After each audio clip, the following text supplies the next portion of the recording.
Hey, I think we are live. Hello and welcome to what is normally our Wednesday night live stream. However, I was having internet access issues last night, so I wasn't able to go live. So, internet is back up and working. I have no idea what the issue was, but it was just not connecting. So, anyways, thank you. We'll see who's even here tonight. This is not normally a time I go live, so I guess we'll just kind of see if anybody is even around tonight, and we'll go from there. So, while people are hopping on, there's just a few things I wanted to let you guys know about. One is book club, and Um, I was speaking with Agatha early, well, I guess it was yesterday about it. And because we're so far behind and it's my fault with scheduling and all of that. Anyways, long story short, we're thinking about doing the book club just at the end of this month. However, I just checked a calendar to see what the last Thursday of this month is, and it's Halloween. So I think because it's the day people are going to be out and about, it might be better if we move it to October 24th, which is the second to last Thursday of the month. And the book that we'll be discussing is Waking the Tiger by Peter Levine. It's a very interesting book. So I will make a message of that on my YouTube channel so people know what day and time we're going to have this discussion, and then we're just going to go right back to the last Thursday of every month from here on out. So, oh, we've got a handful of people hopping on. I'm glad you guys are around. Jack, E Rock, Xiao Yu, hello, Kevin, hello, Sunny Day, Kuntane, Therese ID, I Davis, Pamela, Synth, Blue Moon. Welcome, everybody. So, okay, book club, Zachary, hey. Book club is because things are chaotic, moving that to second to last Thursday of the month, October 24th at 6:30 p.m. Eastern Standard Time. And the other thing I wanted to let you know is we've been working hard on getting the podcasts up and going again. My website is still under construction. That's a whole nother story, but podcasts are available. We're having issues right now with iTunes with getting them to connect, but hopefully that'll be resolved in like the next couple of days. I've been emailing them back and forth trying to figure out what the hang up is. And so has George, who is part of the team over here and does a lot of tech support. And he's also an admin on the website for him. So just FYI, so the podcasts are going to be up and going again. We're going to be putting out at a minimum one a week. So there you go. Uh, let's see. I guess Xiao Yu says, I think I might have Stockholm syndrome. Can you speak a little bit more about that and why, I guess, what your concerns are and why you think that this might be the case? Flower Child says hello from Las Vegas. Hello, welcome. D Silva, Kim. Getting a trickle of people in here. Marcia.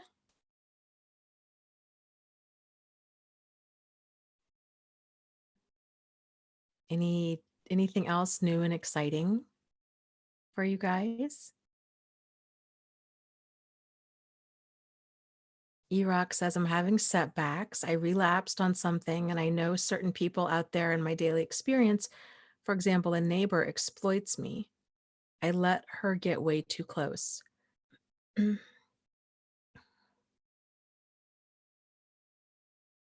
Well, I think at a minimum, it's really great that you have the awareness that this neighbor is exploitative and or at a minimum just not an emotionally safe person and not somebody that you can confide in. So now I guess the next step is kind of figuring out what you can do to kind of get some distance from her.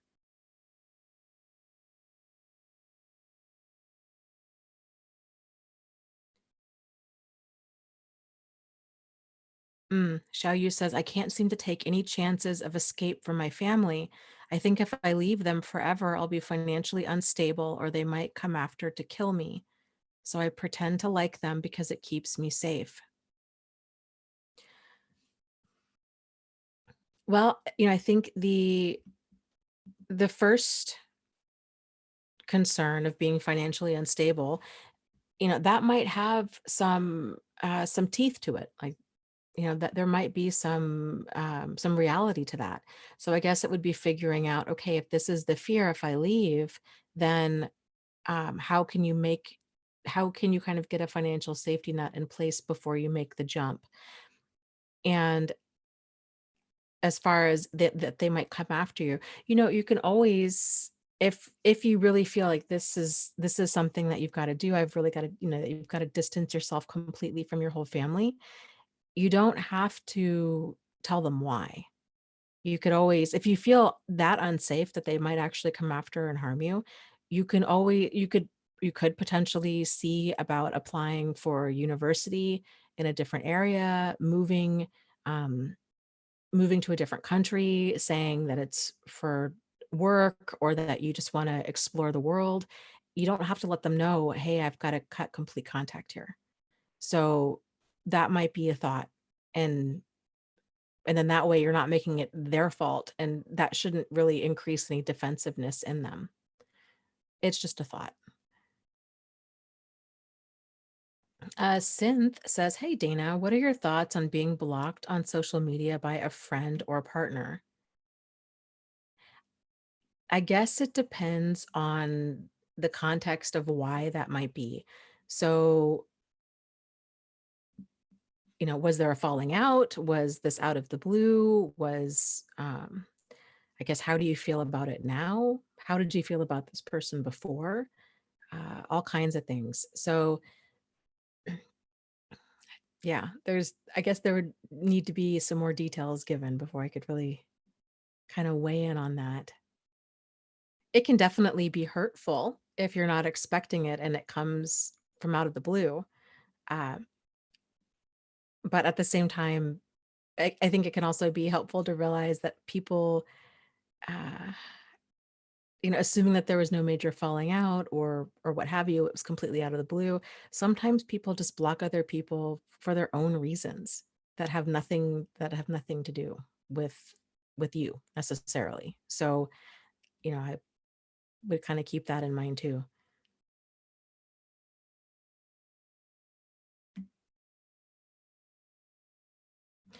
Xiao Yu says, I'm just afraid to leave. I feel like the only option is to stay.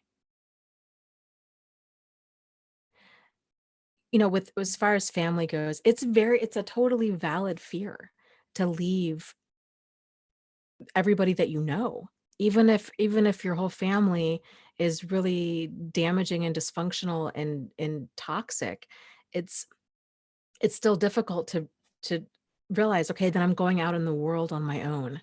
And what is that going to look like? And what is that going to mean? And can I do this on my own? That would, I think, overwhelm anybody. So a lot of the way that you're feeling makes complete sense. But like we were talking about before, one of the ways around this would be to kind of put a face to those fears as much as you possibly can. So thinking about, okay, if you were um, kind of getting financially secure as much as possible ahead of time, ideally expanding your support system to include an actual support system. So once we have kind of, especially those two pieces in place, it takes a lot of that stress and that pressure off. So then it's kind of more thinking like, okay, I have options. Like, you have options. You have a different support system that you can rely on, and then it doesn't feel like you're cutting off your only support, even though they're not actually supportive. That's a really great point, Jack. He says in regards to friends or family blocking you on social media, he says, I think offhand that your friend or partner might have something to hide from you. Yeah, that's definitely one thought for sure.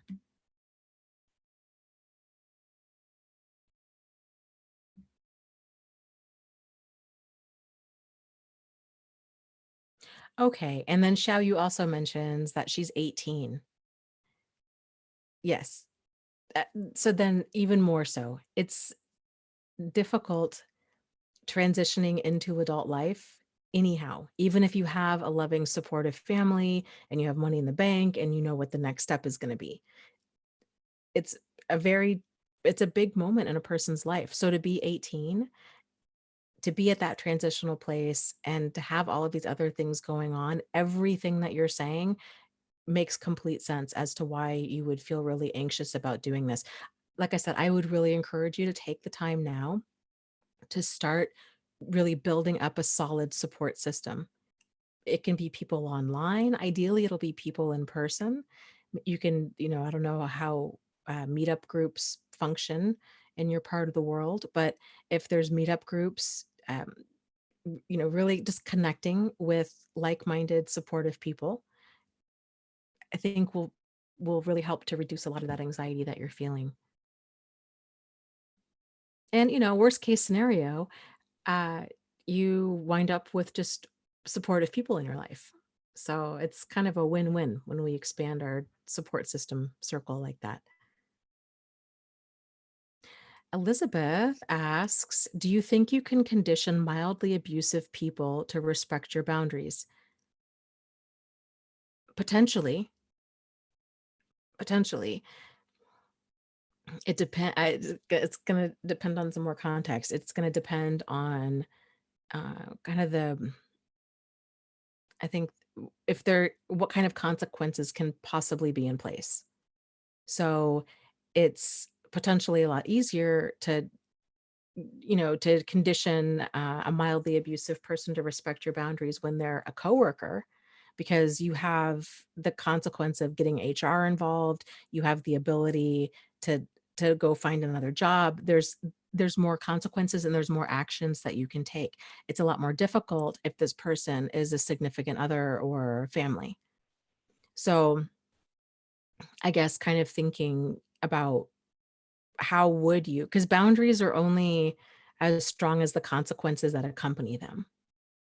Because if you keep saying the same thing over and over to somebody and they're not doing anything to change, then they don't respect that boundary. And if you're not willing to do anything different and they're not willing to do anything different, then you're at an impasse. So like it's really figuring out, okay, if they don't respect this boundary, then what am I going to do? So you're making sure that you keep the ball in your court with that. And another point too with setting boundaries with mildly abusive people, keep in mind that when a person's abusive, when they're, in any way, verbally, emotionally, etc., what you're seeing is a lack of understanding of healthy boundaries on their end. They feel entitled and justified to lash out. That's a big problem. When anybody sets boundaries in these types of situations with a person like that, they take that as an act of aggression. So expect for them to become very defensive about it. So I'd really work on your approach with being tactful in how you interact with them. And um, one of the ways that I think, frankly, I think is best in general with setting boundaries with people is to always make sure that we're doing it tactfully. But the way to do it tactfully, in my opinion, is to start off with something positive that you like about the person, follow it up with the boundary adjustment, and then end it on something positive. So for example, if let's say I don't know, your best friend, um when she or he is in a bad mood, uh, I don't know, let's say your best friend can be really hurtful and say mean things to you sometimes, about your clothes or about the way that you look or something. And so you're trying to set the boundary. And so you might say something like, I know that like you're just joking. Let's say that you've mentioned this before and they always say, oh, I'm just joking. You're too sensitive, or, oh, lighten up, or whatever. You could even say something like that. I know that you say that you're just joking when you're teasing me about my clothes. However, it really hurts my feelings. And I would really appreciate if you just wouldn't mention anything about my clothes anymore. It's a soft spot for me. And then follow it up with, I I really like your sense of humor in so many other ways. Just make it the issue about you. Do you see what I'm saying? Um, most people tend to be receptive to that when we're making the issue about us.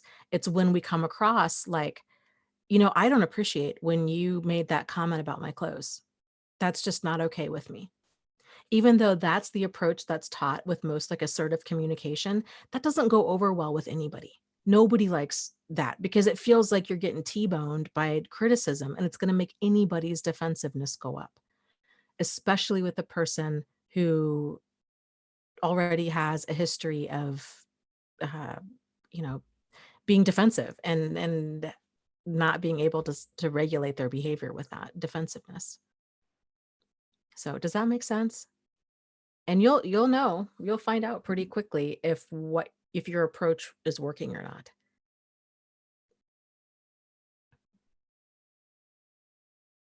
Okay. Synth was saying, okay, I told a long-term friend that I had feelings for her and I got blocked the day after. It could just be that, she just found that to be inappropriate or um,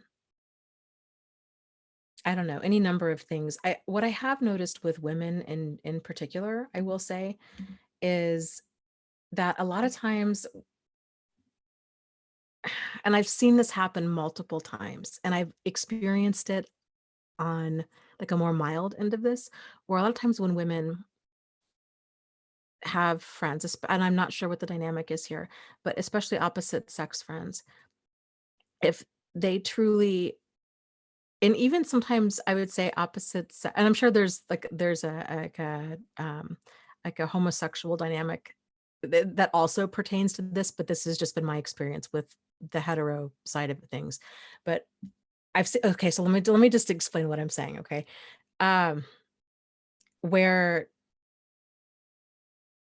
let's say, for example, a woman has a male friend who is um she just thinks of as a male friend, or even like in terms of professional, maybe the guy is a therapist or a life coach. And the woman really opens up to this guy. She's telling him all kinds of things because she's thinking, oh, he's a friend. I feel safe here. He respects me, blah, blah, blah. And then later on down the road, the guy becomes kind of flirtatious or just asks her out. And in terms of like a therapeutic relationship, how I've seen this happen is the guy will say that he's a therapist or a life coach. The woman is not a client. So there's technically not a breach of ethics there. But in the woman's mind, she's interacting with him. She's dropped all of her boundaries because she's thinking, oh, this guy's a therapist, he's safe. And then because the guy's thinking, well, she's not my client. I didn't mention, I was just, we're having conversations here. She's really opening up to me. He's reading it as, oh, we have this great connection. We have this great rapport. She's interested in me. Whereas the woman's not reading it that way. And then when he does ask her out or something, then she feels really violated and exploited and just, um, it just deeply offended. Like I said, I've seen this happen time and time again. I've seen it happen in support groups. I've seen it happen with male therapists and male life coaches, and with you know male female friendships. So it's it's definitely a thing. I would wonder if that is kind of playing into what happened in your situation.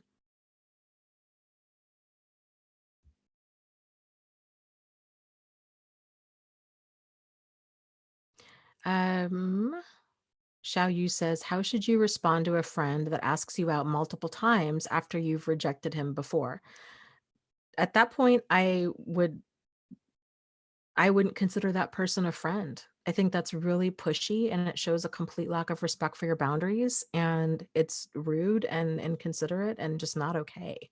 So if it were me, I there's nothing more to say. If you've already said, "Hey, I'm not interested," what have you, and this person won't let up, that's some kind of scary behavior.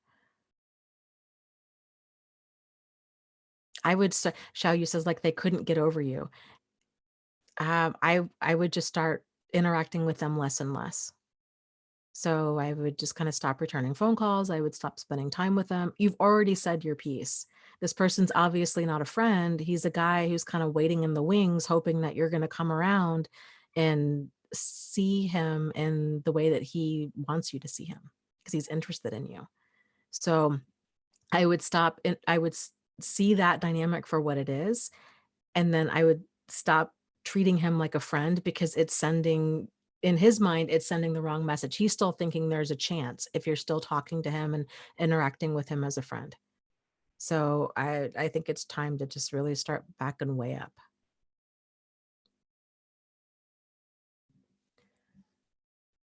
Let's see here.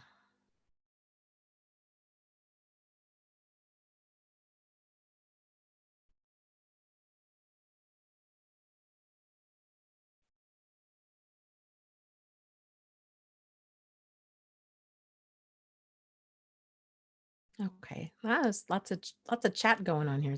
I missed quite a bit of it. Let me scroll here.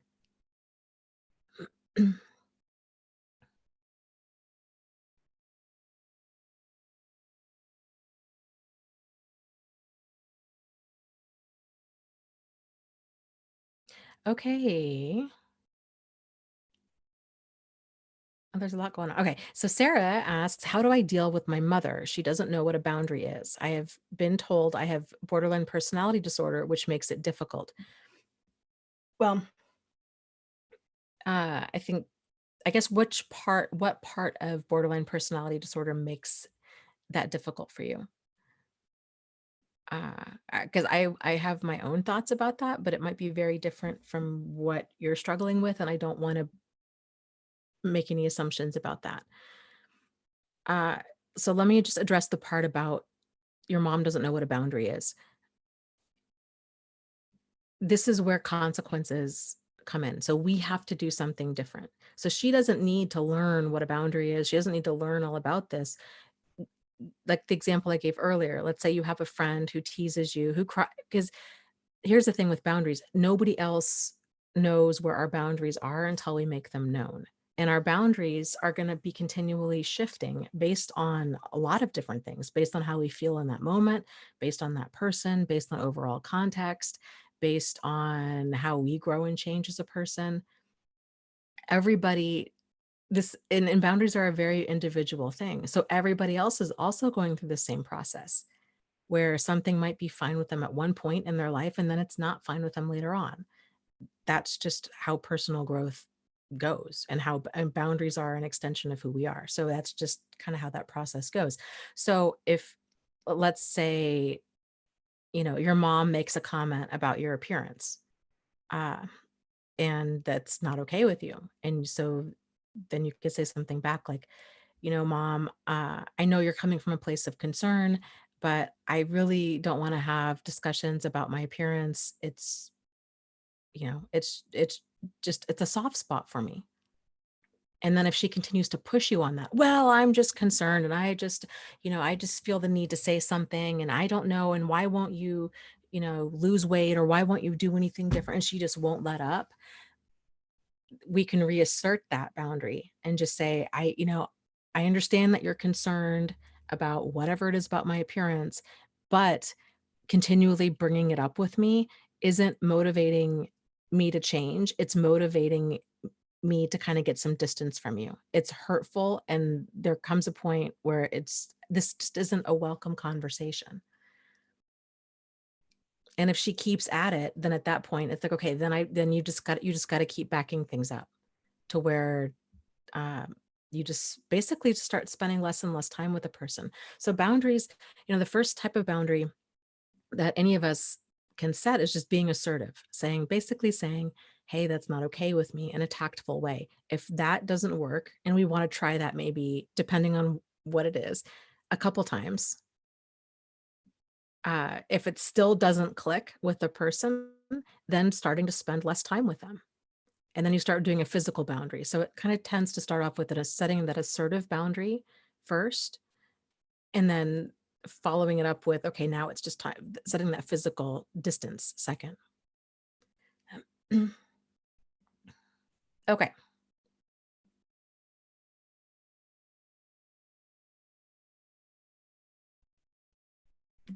Okay, let me scroll, scroll, scroll.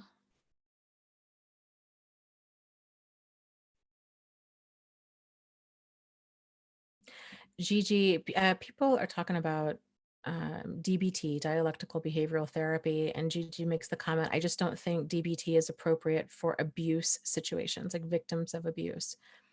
And Zachary had mentioned, okay, and Gigi had said earlier, DBT was created to treat those with borderline personality disorder, but it's expanded.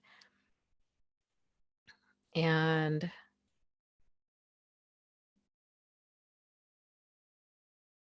let's see here.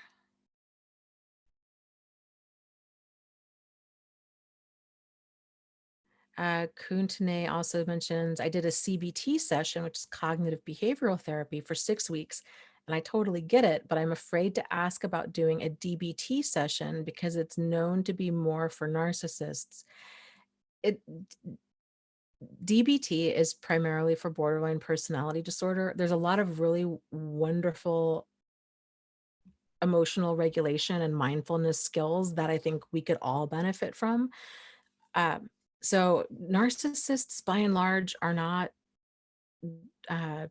are not treated because they don't go to therapy. So it's not to say, and I guess if we can even back that up a little bit more, if we're talking about kind of narcissists in maybe not necessarily like the clinical sense, but more of a deeply problematic or abusive sense, yes, there can be a lot of overlap with those kinds of behaviors with borderline personality disorder.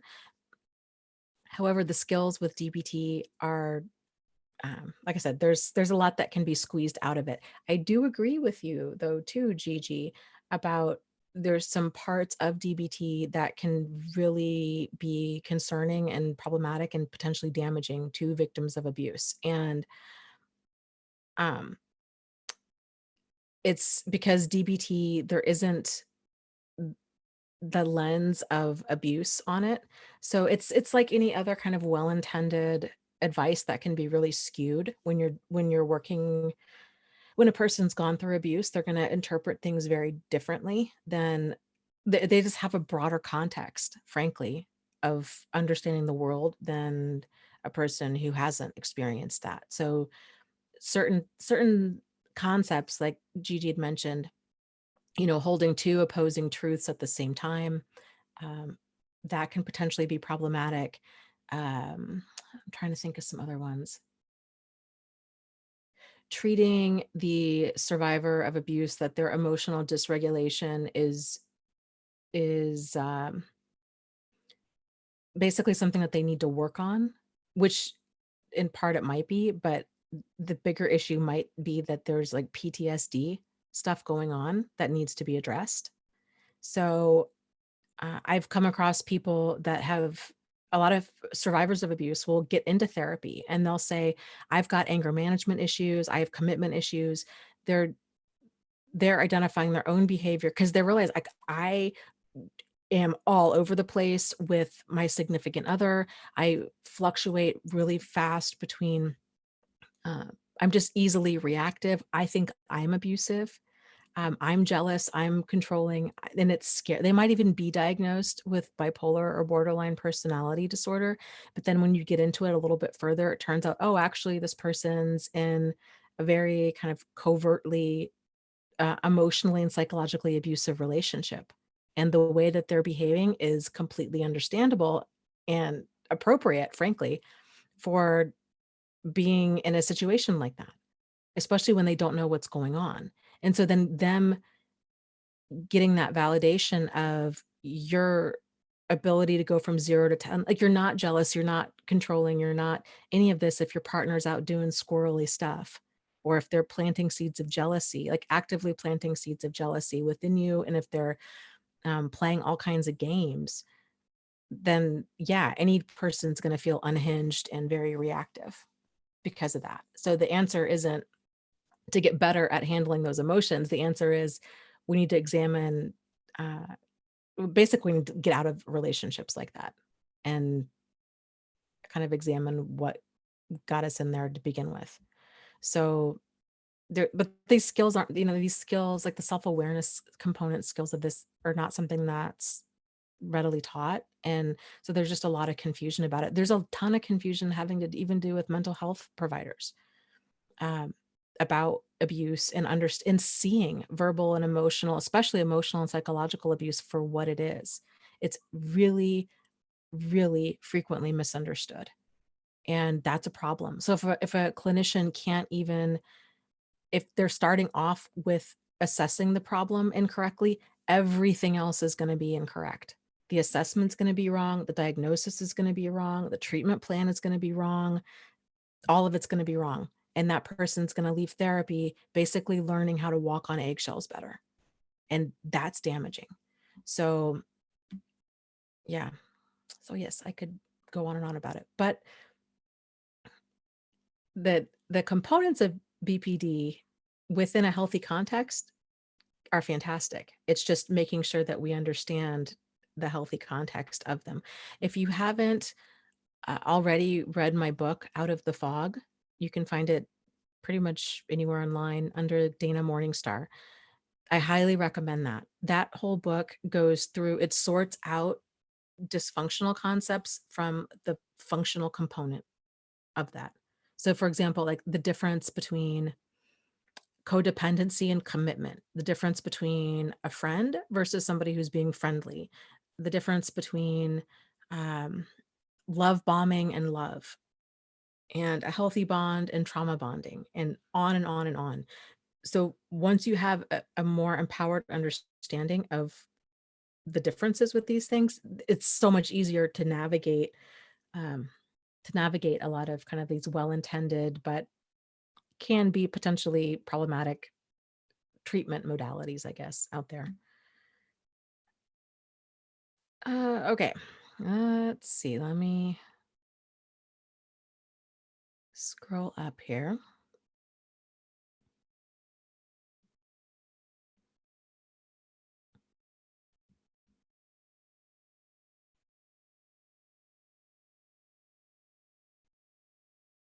Um,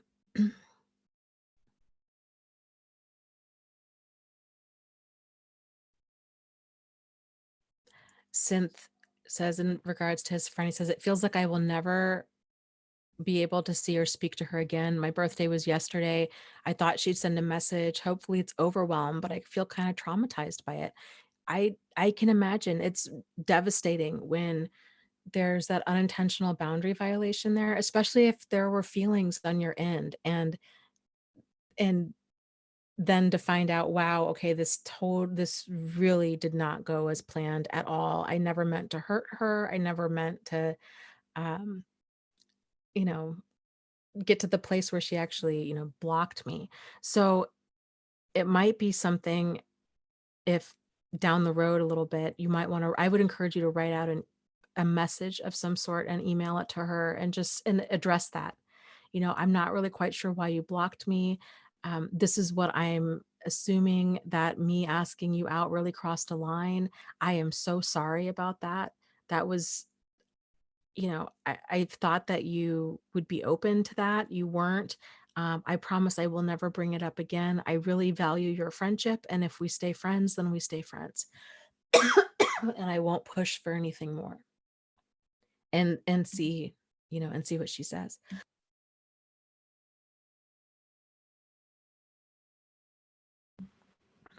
So, okay.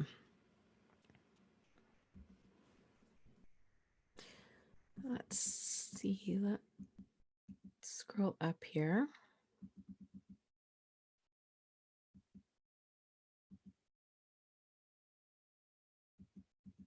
Elizabeth says, so it's important to follow through with consequences as far as setting a boundary. Yes. So we want to make sure in our mind that we're prepared to, okay, so then what's next, right? So if you say something to the same example, a friend teases you about your clothes, you say, hey, you know what, that's really hurtful. and their friends like, "Oh, lighten up. I didn't mean anything by it." And they're kind of joking about it. They're blowing it off. And or they get defensive and they're joking about it. "Well, geez, I had to say something because you dress like, a golden girl," or whatever, right? They try to make a joke back. But it's very clear that they have no intention of stopping because they don't understand how much that actually crossed a boundary with you. So then saying to them again, reinstating that, "Yeah, I get that you don't that it's not that big of a deal to you, but it's a big deal to me, and I would just really appreciate, like, you not teasing me about my appearance. It's a soft spot for me." Most people at that point will then be like, "Okay, wow, I'm sorry. Like, I did not mean for that to land that way," and they're able to then change their behavior. If that person keeps up, and they keep fighting you about that, then it's sort of like, okay, this person doesn't gonna they don't get it for whatever reason. They're gonna keep doing it. So then what are you gonna do? So you might say something to them of, like I said, this really is a soft spot for me. I'm concerned that you don't understand or appreciate how big of a deal this is for me. And I enjoy being friends with you, but this if this if you continue to tease me about my appearance, like, it's gonna negatively affect our friendship, and like, I'm gonna have to do I'm gonna spend less time, we're gonna spend less time together or something. It's gonna negatively impact our friendship, and I don't want that. So please hear me when I'm saying that this is a soft spot for me. But most people, most of us, not just problematic people, like most people in general, when if we stumble across somebody else's boundary and they bring it to our attention, it's awkward and it can be embarrassing and it can make us feel defensive because we don't think we did anything wrong. And so it's common for most people to have some pushback to that. And that's when it comes down to us getting clear on, okay, where is my line in the sand? Because it can be absolutely exhausting if you're having to continually, correct somebody, or if they're just completely unaware of, like, your boundaries, and your boundaries kind of fall within the realm of just basic respect.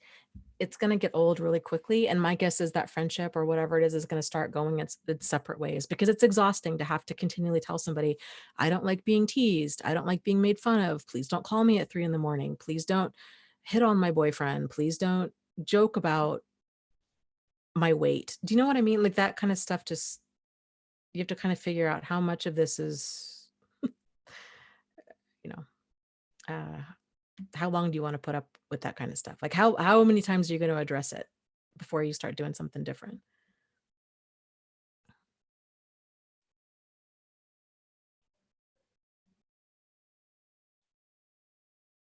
So let's see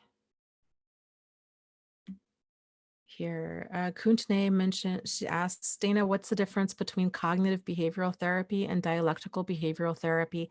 I think I'm going backwards in the chat. So I think we already kind of covered this, but uh, in general, cognitive behavioral therapy, it's the approach that it's examining a person's thinking, their cognitions, their thinking, and as well as their behavior and how their thoughts and behaviors are connected. So sort of like, if you change your thinking, then we change our behavior. And dialectical behavioral therapy has to do more with mindfulness and emotional regulation. So if we're feeling a certain way, it's because a lot of times with borderline personality disorder, the person has what's known as very, like, black or white thinking, which I think a lot of people do. um, but with the black or white thinking, either person's good or they're bad. They're uh, there's not a lot of gray there. And so this, you know, either this person's good or this person's bad, can cause them to go on just emotional roller coaster, which can come out as very behavioral. So they're just because their perceptions of other people change very quickly.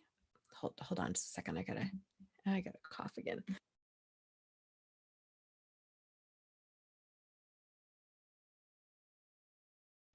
Yeah, my cough is still there. So because a person's um, perceptions of people or situations changes on a dime, so do their behaviors. And that's what can cause a lot of like extreme acting out, I guess you could say, or self-harm, or just kind of extreme behaviors. DBT is primarily used for, as one of many treatments for borderline personality disorder, because that's with borderline personality disorder, a person, one of the primary features is that, kind of emotional, well, it's impulsivity, and it's that emotional, um, what is the word I'm looking for? Like kind of dysregulation, and just feeling emotions very intensely, and kind of ongoing challenges with relationships with others because of that. So CBT can also be used, and is very frequently used in therapy. It's getting a person to examine their thoughts about a certain situation, and how potentially changing their thoughts can change their behavior or how they interact with others. CBT can also be problematic with survivors of abuse. Especially if a person's still in an abusive situation, and that treatment provider is not a it does not identify their situation as abusive. This is what I was talking about earlier, how they might start getting the person to work on, um, oh gosh, identifying thoughts having to do with jealousy or anger, or um, relationships or whatever. But if the person's being emotionally or psychologically abused, that just changes everything. So their issue isn't that they're jealous. There's another type of behavior therapy. It's rational emotive behavioral therapy that I um, find very concerning if it's ever used with anybody that's gone through abuse. And again, if the practitioner cannot strongly, consistently identify emotional and psychological abuse for what it is, because that therapy has to do with examining every thought one at a time, and kind of piecing out, like, is this thought accurate or is this inaccurate? Which can be really damaging when a person's being, especially if they're undergoing psychological abuse, because what something looks like on the surface versus the manipulation behind it are two very different things. So a person might say, like, well, my significant other says that they love me and they bring me flowers. And so I guess my thought of that, that they're or they always show up on time and they do X, Y, and Z. This shows that they're trustworthy. So I guess my thought that they're untrustworthy is my fault. It's some sort of issue that I have with commitment, or women or men or whatever it is. But the reality is there's more context that's going on that they can't pinpoint, that's contributing to those feelings of I can't trust this person. I don't know I hope that makes sense. That might be a little bit confusing, but let me cough again here. Hold on.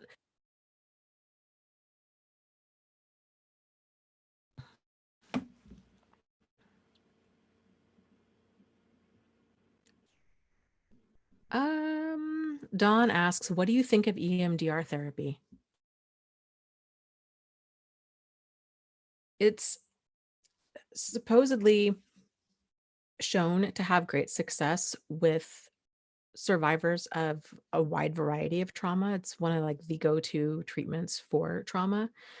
And it depends on kind of what I've been finding out. I'm actually set to go to a class on it in November. So um, my plan is to down the road become certified in it. So there's a 2-part class to it. Anyways, um, from what I've seen is that it can be done in very different ways. Some providers um, talk about will talk about the trauma, some don't. Um, so it's, or some talk about it in a very like light way, very kind of like almost superficial type way. So it depends. It depends on the practitioner of it.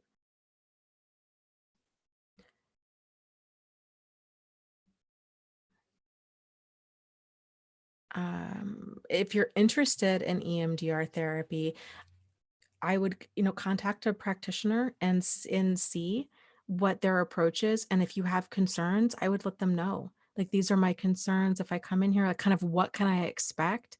Because I'm afraid of opening up this can of worms and then being, you know, then things potentially being worse. So I think a good practitioner will be able to kind of either have something on their website about what you can expect, what it is, or they'll be able to answer some questions for you.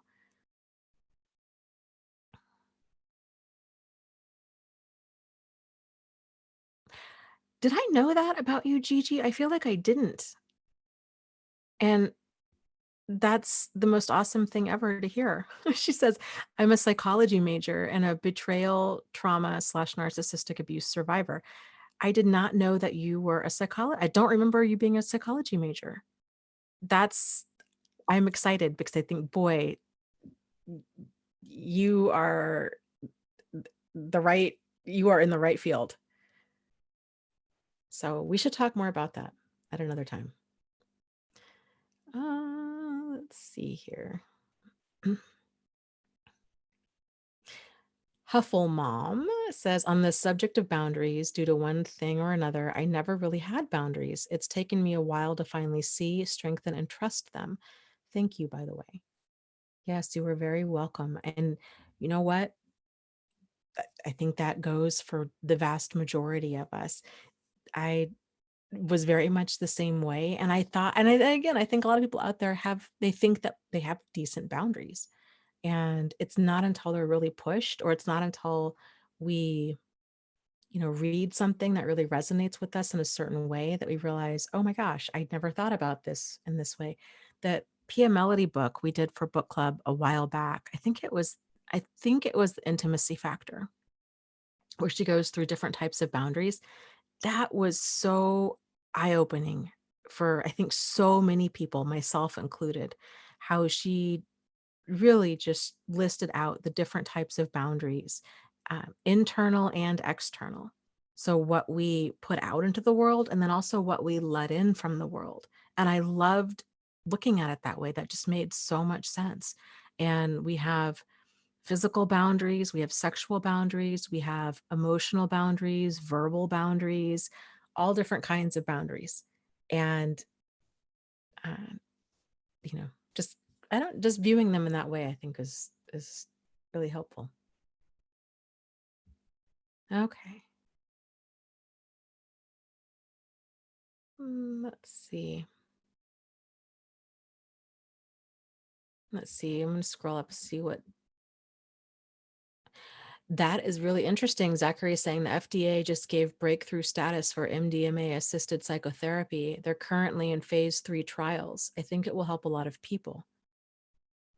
Hopefully by 2021, we can better help people with PTSD.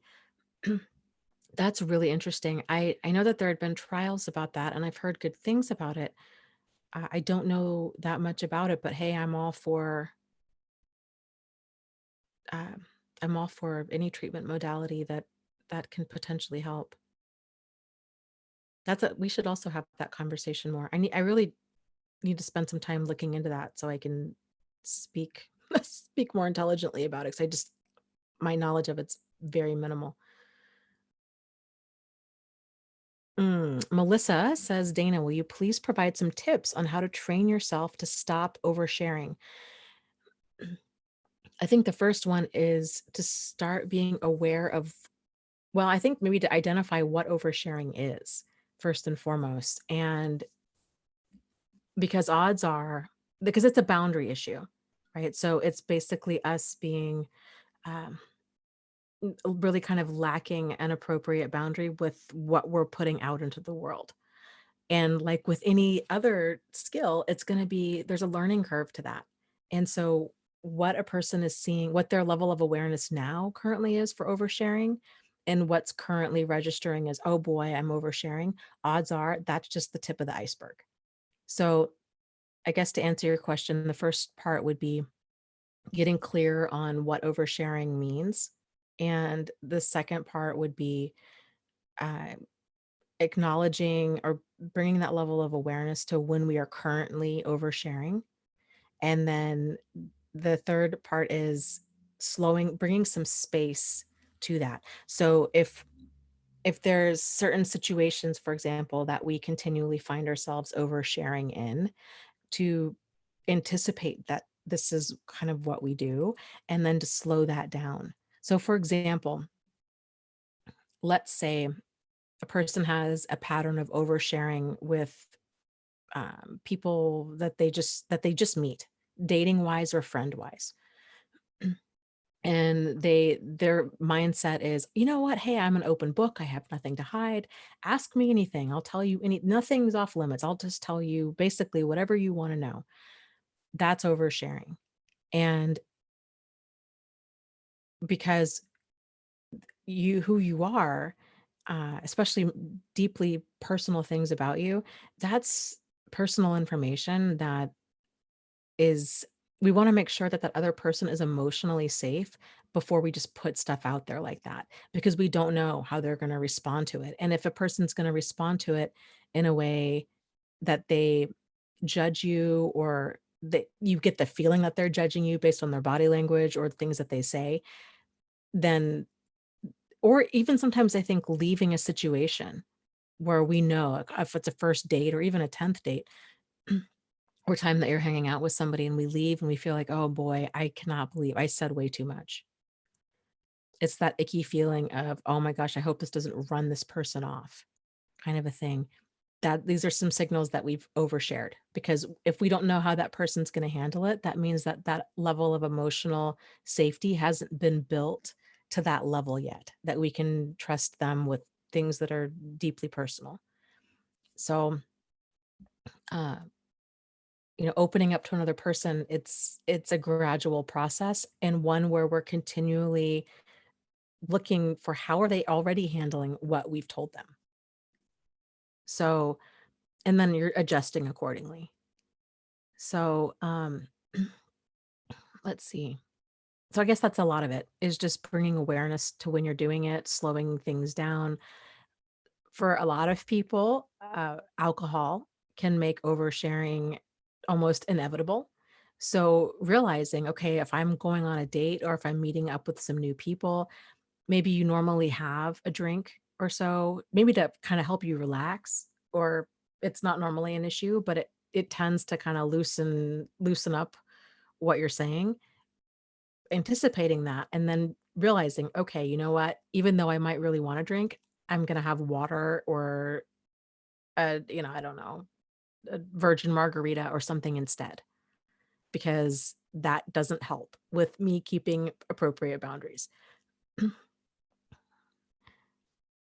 Yeah, and a lot of it's just with, I think with learning any new behavior, so much of it is to self examination. So it's taking the time afterwards to think about, okay, what did I what happened? Like, what happened there? What did I do right? And what needs work? And why? And how can I do something different next time? It's a gradual process. It's so much of it's just trial and error.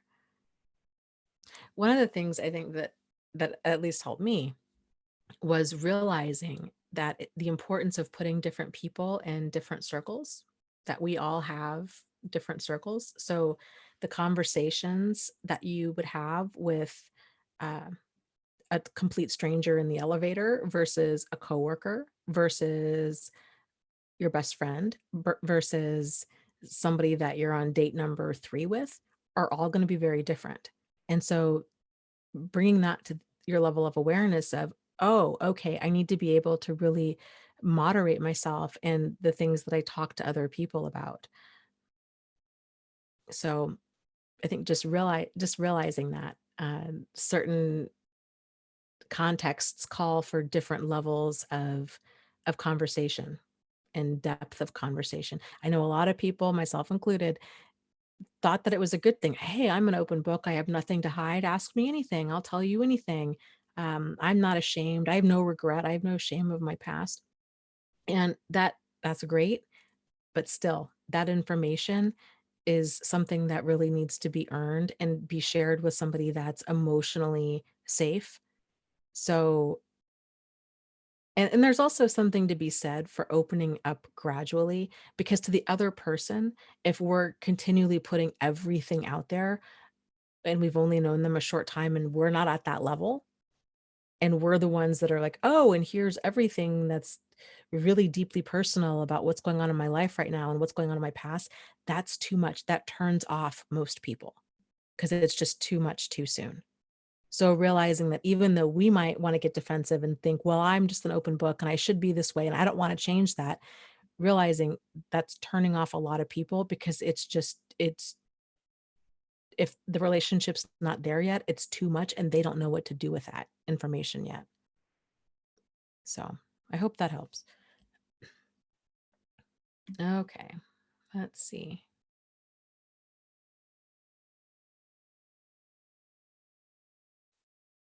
Oh, you're so right, Della. She says maybe you need some of your Egyptian licorice tea. Maybe it would help your cough. I bet it would. I should have made a cup of tea. I will do that later on.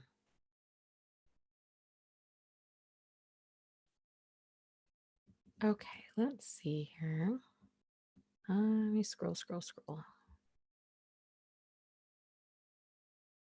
Okay, good. Melissa says, thank you, Dana. Okay, good. I'm glad that that helped.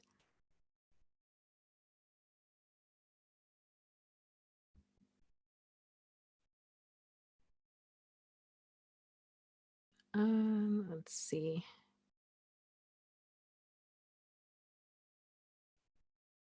Ricky was saying information for him is now classified. Yeah. So this is another thing about boundaries is, again, this is it's learning something new. And so it takes us a little while to kind of find our sea legs with this. When a person goes from very open or non-existent boundaries in, and then they get burned by that, you get tangled up with a really toxic person who does a ton of damage to you. It's very natural that a person's going to swing to the opposite end of that spectrum and then go more into what's known as fortressing. So that fortressing is then we pull way back and we're like, okay, you know what? I was very open with things before. Now I'm completely closed off. You've got to climb a wall that's like the wall in Game of Thrones. That's, thousands of feet high in order to get through to me. When one of the reasons that we fortress is because it's our brain's way of trying to figure out how to keep ourselves safe. And with time, as you're learning these skills about how to cultivate trust in an appropriate way versus just blindly giving it to, or freely giving it to another person and then waiting for them to abuse that privilege. When we're cultivating trust in a slow and healthy way, when we know how to keep ourselves safe through either being assertive or getting distance in place, when we're more grounded enough within ourselves and with kind of our self-esteem and these kinds of things, then we can find more of that middle ground. And this takes time, where we can find more of that middle ground to where we're not 100% relying on another person to treat us appropriately. We realize, hey, you know what? I don't know. There's lots of people in the world. I don't know who you are. So uh, I'm going to be pleasant and polite, but I'm going to have a kind of a healthy degree of skepticism because I don't know who you are. And I'm going to set the pace as far as opening up to you and seeing if you are emotionally safe.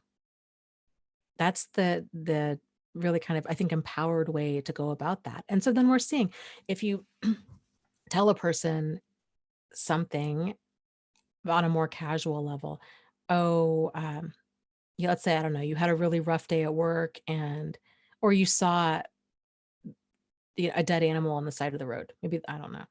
something upsetting, right?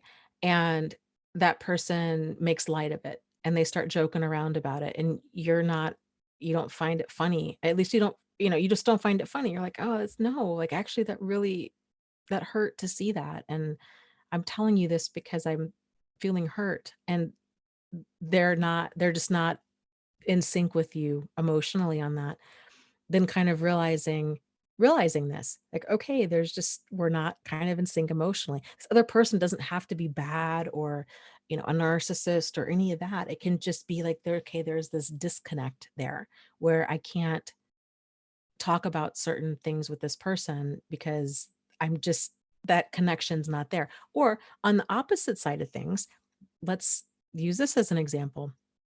You um, share something personal, or well, let's not even say personal. Let's use the example of um, a dead animal on the side of the road, right? You're just kind of, you feel hurt about that. You feel sad. And let's say they have completely good intentions. And, but instead of being able to kind of acknowledge they're lacking that kind of empathetic resonance with how you're feeling for whatever reason. So instead they're coming at you with all of this like toxic positivity. Oh, well, look on the bright side and it's okay. And, everybody's got to go sometime. And, I bet that animal just enjoyed being out in the wild. And well, I guess it's going to be lunch for, the birds. And that's a good thing. And they're trying to bring up everything that's positive about the situation. That can come across as really minimizing and invalidating. And so even though their intentions might not be rude or hurtful, it's still coming across as, I just feel really invalidated and like not understood. So do you see what I'm saying? So it's kind of just paying attention to when we're opening up to another person, how that's handled. And if it's again, for some people, assuming the people are, normal, decent people with good intentions, most of us do things because we feel justified in doing it. I mean, that's kind of how human behavior works. They might not see a problem with how they're acting, and so they're going to get defensive about it and push back. But the people that are able, so if you say something like, I know that this animal probably had a long life and I'm glad that it wasn't my pet, and I know there's all these reasons that this situation shouldn't be hurtful, I guess, or that it's not all bad, but I guess I'm just feeling sad about it right now, and I just kind of need to feel sad about it for a little bit. And I appreciate you trying to make me feel better, but it's not. It's making me feel like my feelings aren't valid. And if they continue to push back, then that's kind of how things are going to continue to be. Where if you guys are not on the same wavelength, they're going to continue to fight for their point of view and they're going to continue to push back. So, okay.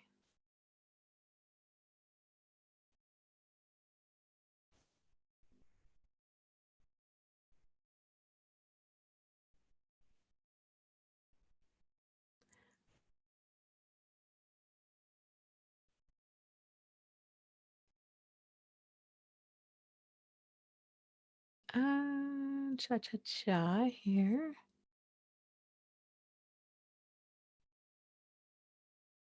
Sable says, "Hey, have you switched to Thursdays or is this book club night?" It is neither. Tonight, we did not get a chance to do the live stream last night because my internet went down. So, because of that, I said I would do the live stream tonight. Book club is also a little bit off for this month. We're going to be doing it on October 24th at 6:30 p.m. because we're behind, and also the last Thursday of this month is Halloween, and I think lots of people are not going to be around. So, yeah. Let's see here. PG 2019 says, "I have a question for everyone here. Are y'all working while dealing with the effects of narcissistic abuse? How is it working while trying to heal?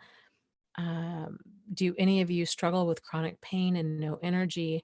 How are you managing work and emotional and physical and mental poor health at the same time? That's a fantastic question, and a lot of people struggle with that. And I think how do they handle it? Um, well, here's how I guess how I would encourage you to handle it is to acknowledge that this is what's going on and to be honest with yourself. I think a lot of people, because a lot of people don't realize, they kind of view it as, oh, I just got out of a bad breakup. And so they tend to be really hard on themselves. Like, what's wrong with me? Why do I feel this way? Why do I not want to spend time with people? Why do I want to distance myself? Why do I want to sleep all the time? Why am I angry? Why am I resentful?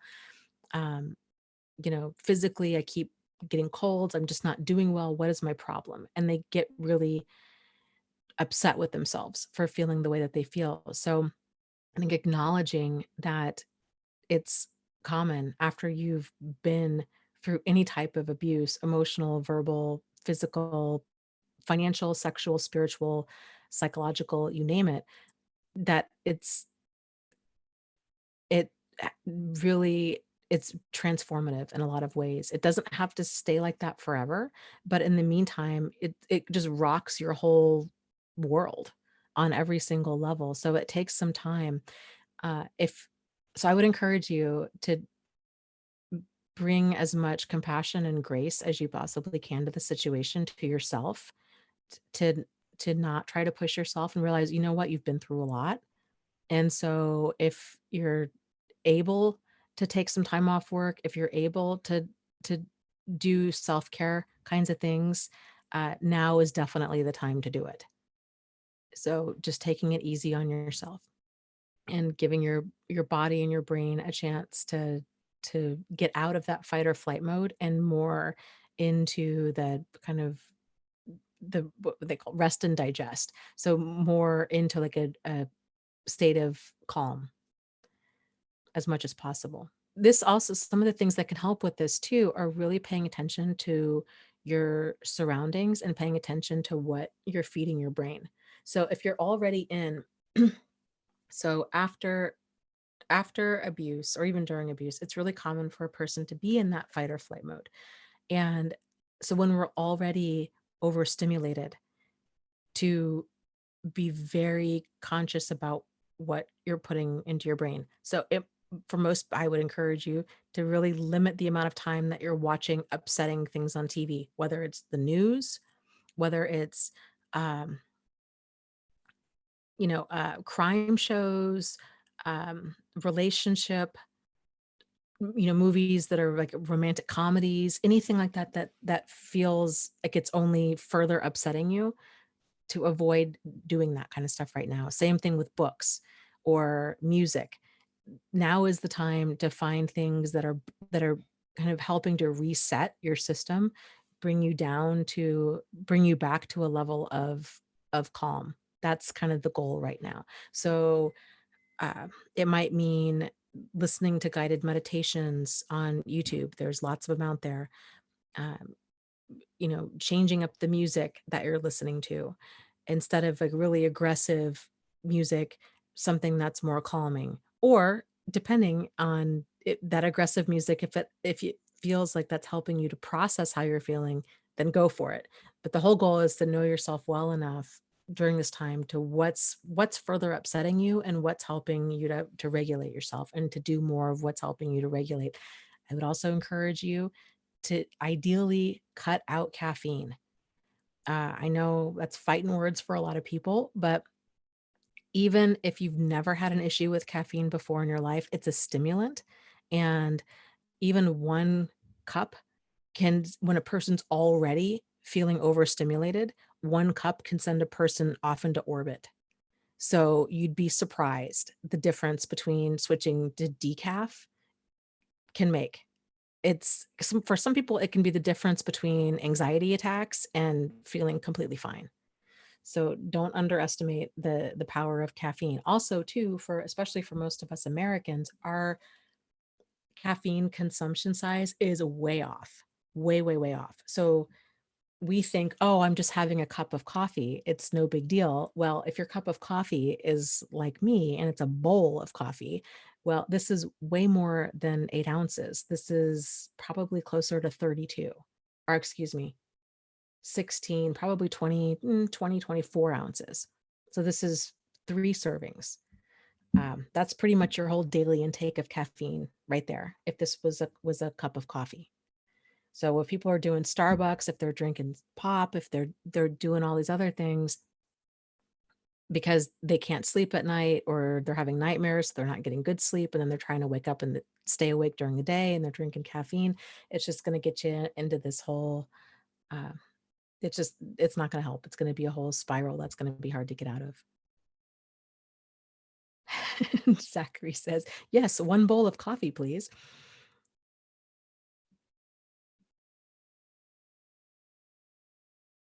Um, Farah says, "What happens if the toxic person refuses to leave, has no boundaries, or respects any standards?"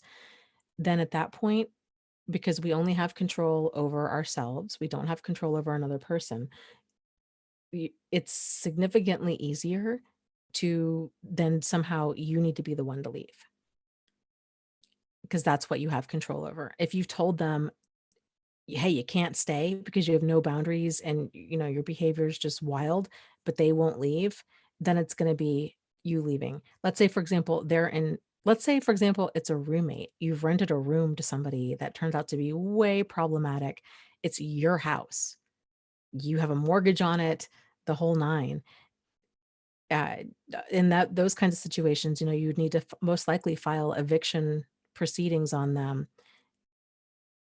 And I would just encourage you, if you're renting to somebody and that's the situation, call your homeowner's insurance. You might want to increase the policy, decrease your deductible, and then stay really busy. So when you give them that eviction notice, um, try to get everything out of your house that's of importance to you, important papers, your pets, these things like that. See if you can go stay with a friend, even if you have to stay in like a long-term motel. Um, I just wouldn't be around an unpredictable, potentially dangerous person. So I guess that was a really overly specific example, but it's the same thing. A lot of people, and I get it because I've been there too, they want to stand their ground, like it's not right, it's not fair. I shouldn't have to be the one that has to leave. I shouldn't have to quit my job. I shouldn't have to move out of my own house. I shouldn't have to do all of these things. And you're absolutely right. You shouldn't have to. But in certain situations, it's it's not we have to do what we have to do, and I guarantee you that your future self is gonna be glad that, um, you didn't that you weren't putting yourself through more stress than necessary during this time. So,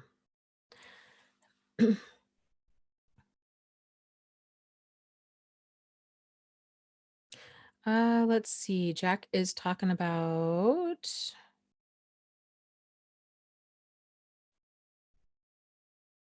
college. I don't know if you're talking about college for you or for your children. But I would say either way, it's if you're feeling like it's really out of your means, I would encourage you or them to go talk to an admissions advisor and then also with a financial aid advisor. You'd be surprised as to how many grants and scholarships are out there. So that way you at least have an idea of, oh, okay, there's a very solid chance that college could be completely free.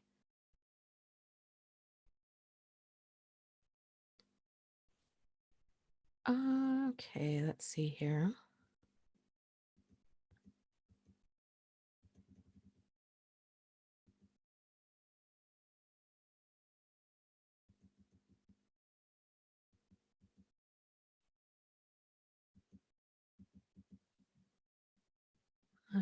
Yeah, I got a cough again. Hold on just a second.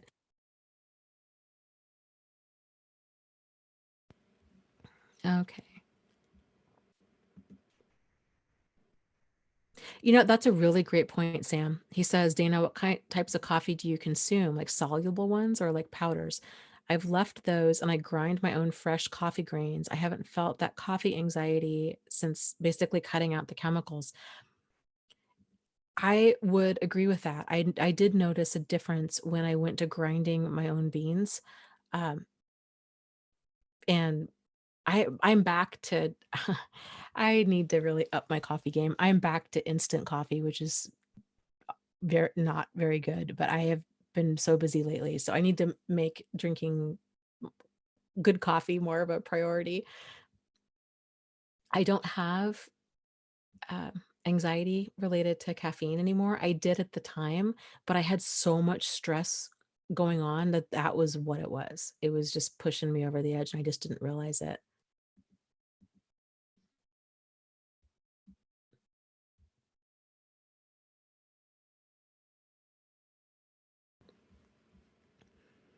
Okay. Oh, hey, Missouri Cowboy is here. Welcome, welcome.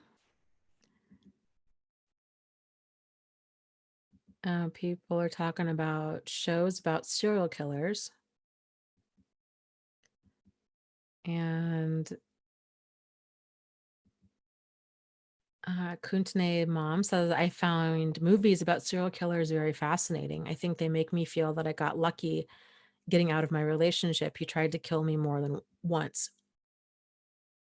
Yes, absolutely. Absolutely. And some other people are saying in the chat that they felt that their ex had a lot of traits, that they feel that there's a lot of similarity between their ex and different serial killers and different shows. And it it tends to be that lack of emotion, that lack of empathy, that lack of remorse, and the just that the maliciousness of it all.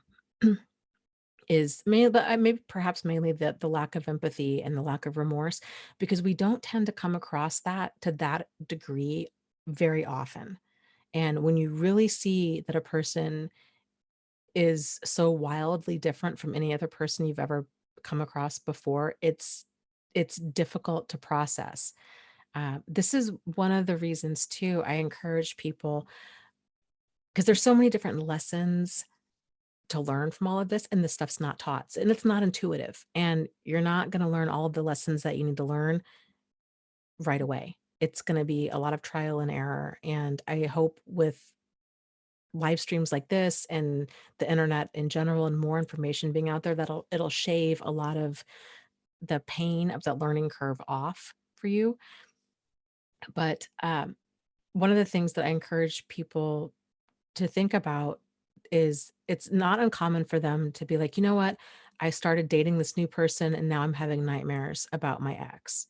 Or there's something about them that really reminds me of this dangerous person in my life, but I can't pinpoint it.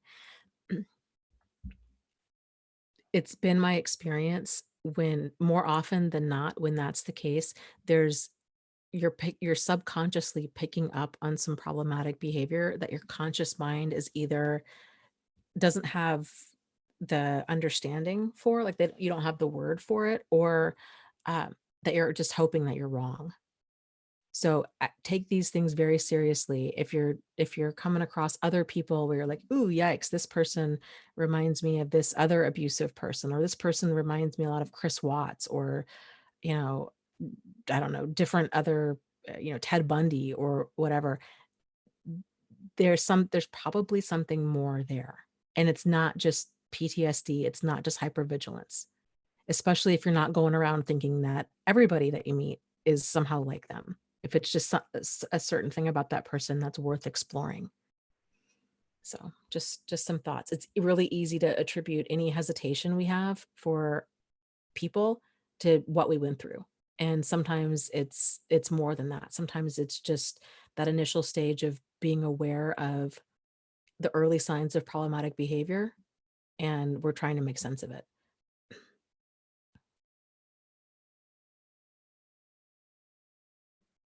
Okay, let's see here. Let me scroll up here.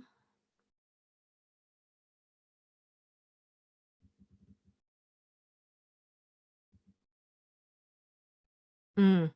Farah says, I'm not sure if you already mentioned the new movie, The Joker. It was such an eye-opener for mental illness and health. I haven't seen it yet. I plan on seeing it. I think Joaquin Phoenix is a fantastic actor.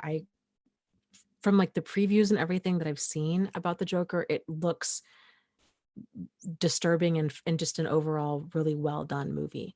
So I will report back once I see it.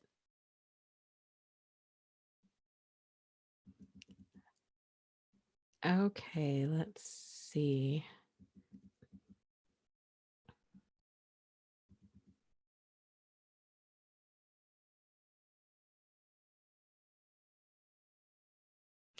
It's a missing part of what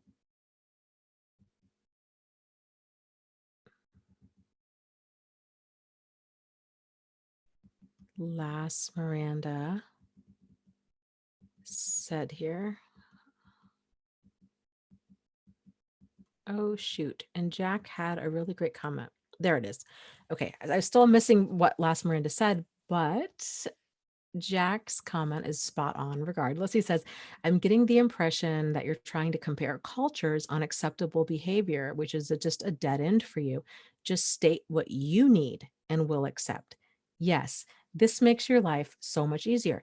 It's, we don't have to figure out, is this person acting in a way that I'm not okay with? Is it because of their culture, because of their religion, because of their age, because of they had a bad day, because of, you know, anything else in the sun? It doesn't matter. What matters is if somebody's acting in a way that's not okay with you, then that's it. That's all you need to figure out.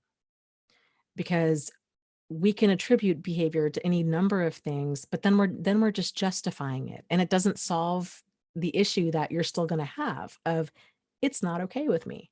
That's not okay with me. I don't like being teased. I don't like being told that I should look on the bright side of things, or that I should be over this, or that I should feel some other way that I feel. I don't like being, um, you know, I don't know, you name it. Like, you don't like what you don't like. And everybody's, like I said earlier, everybody's boundaries are different.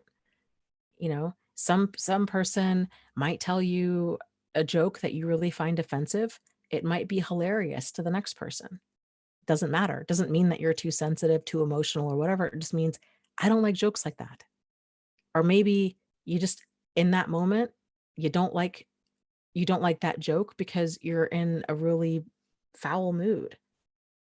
This is what I was saying about boundaries are ever shifting. So maybe something, really upsetting happened, and you're not in the mood for a coworker who's just continually coming in telling jokes. It doesn't make them bad or wrong. It just means, hey, this isn't where I'm at right now. So it's okay to be assertive. So let's use that example, because that's an even more, I think, benign example. You're just not in a very good mood for whatever reason. And somebody that you get along with famously is kind of, um, I don't know, they're continuing to come into your office, or they're continuing to call you, and they're trying to cheer you up, or they're sending you videos or whatever, and they're whatever they're doing is having the opposite effect. Like, it's not cheering you up, it's not making you feel better, it's not funny. Like, you just want to be left alone. Like, it's perfectly okay to say, you know uh you know what, hey, I'm having an off day today. Can you hold all of the funny videos until tomorrow? Like, I'm just really not in the mood. That's it. So there's lots of different ways that we can be assertive. And again, most people, if they're well intended, even they might be a little taken aback by that, like, wow, what happened, like, what's wrong with you? But they'll generally stop, because their intention isn't to annoy or upset you. Their intention is to be funny, or to whatever.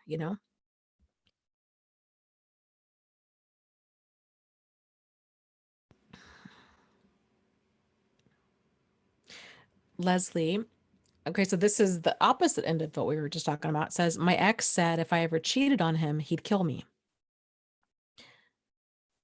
I have been told this as well.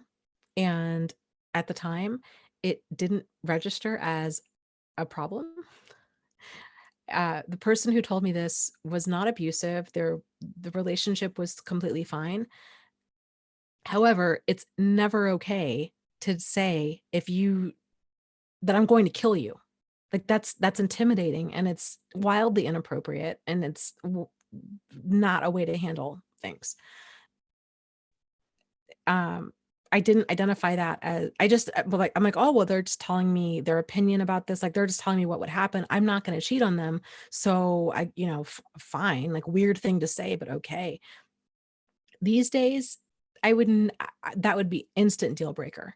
Like, we're done here because you obviously, like, even if I were to cheat on you, the thought that you would kill me because of it, I don't feel safe with you at all, because what else would you potentially end my life over? A normal person would break up with the person. They would be hurt, they'd be upset, they might yell, but to get to that point where you would kill somebody, I mean, that was so outrageous. So little things like that, it's important that we see, um, threats of violence, even if it's hypothetical, as a problem. It's not okay for somebody to say things like that. It's a huge warning sign. And even if the whole relationship, there's no abuse present, the fact, it's still scary to think that a person could or would kill you over something. It's just, that's shocking.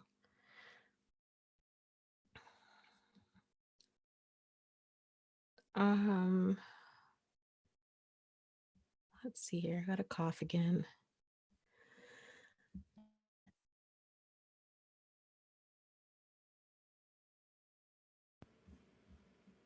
Missouri Cowboy says, it's sad that one of the symptoms of narcissistic abuse is compromising one's moral values to keep the narcissist in their life. Yes, I agree. But keep in mind though, that we all tend to do this. It's a way that many people tend to relate to other people. Because this stuff's not taught, a lot of people fall into this. It may not lead them to the level of absolute, emotional devastation that getting tangled up with a full out pathological person can cause. But a lot of people, especially if another person is telling you, you're difficult, you're too sensitive, you're too emotional, you're being manipulative because you try setting boundaries, you're being controlling because you're trying to set boundaries, these kinds of things, that can really mess with a person's head and cause a lot of confusion because the stuff's not taught. And when you're in the thick of it, it makes you wonder. You're like, well, God, gee, I mean, I guess they kind of have a point. I mean, this other person over here laughed at that joke and I don't think it's funny. So maybe I do need to lighten up. Maybe there is something wrong with my sense of humor. Oftentimes, a lot of the stuff, there's like a little kernel of, we could twist it to think that there's some sort of truth in it.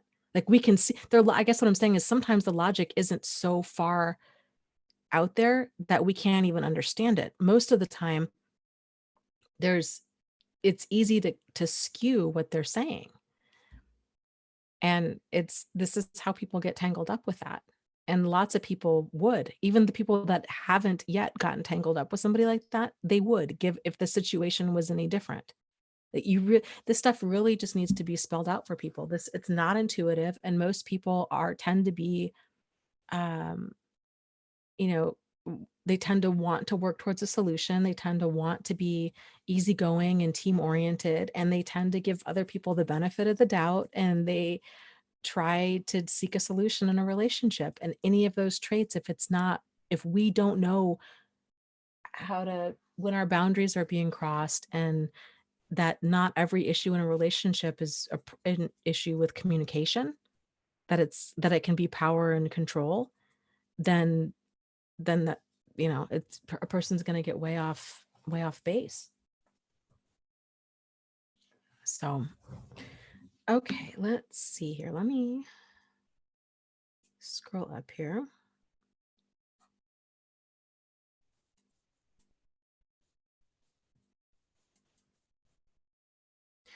Um,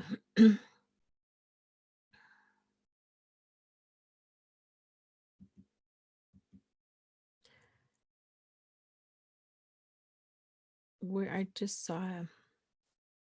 Oh, Elizabeth says, "What do you think about a guy that asked me to be more mean, like more teasing? Is that something men enjoy or just codependent men?" Well, let's take away. Hold on a second. I got a cough again. Hold on.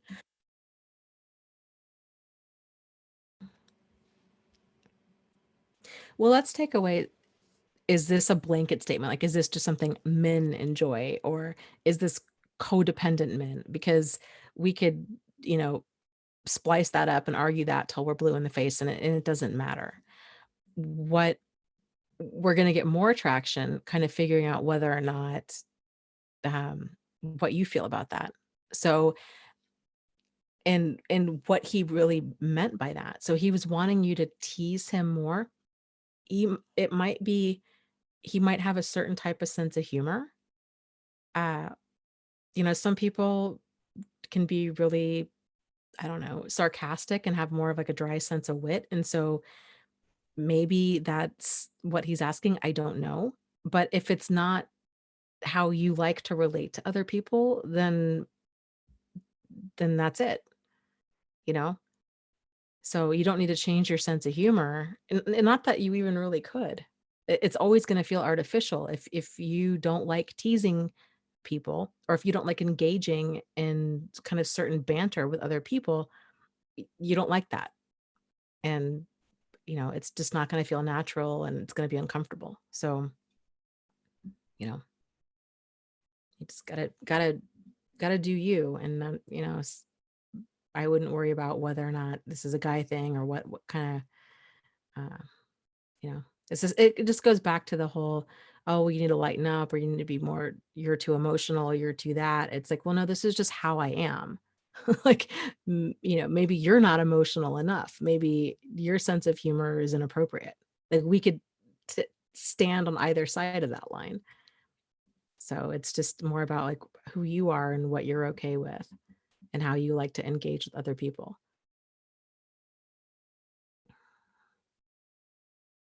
Let's see here.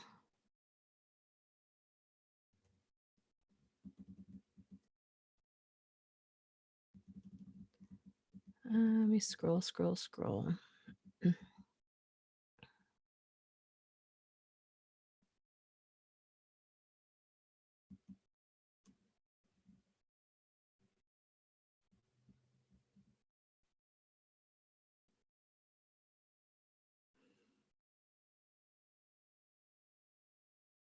PG says, Dana, there should be a program for us who suffer with awful health issues due to abuse and traumas, a program to help us survive financially and to survive in society.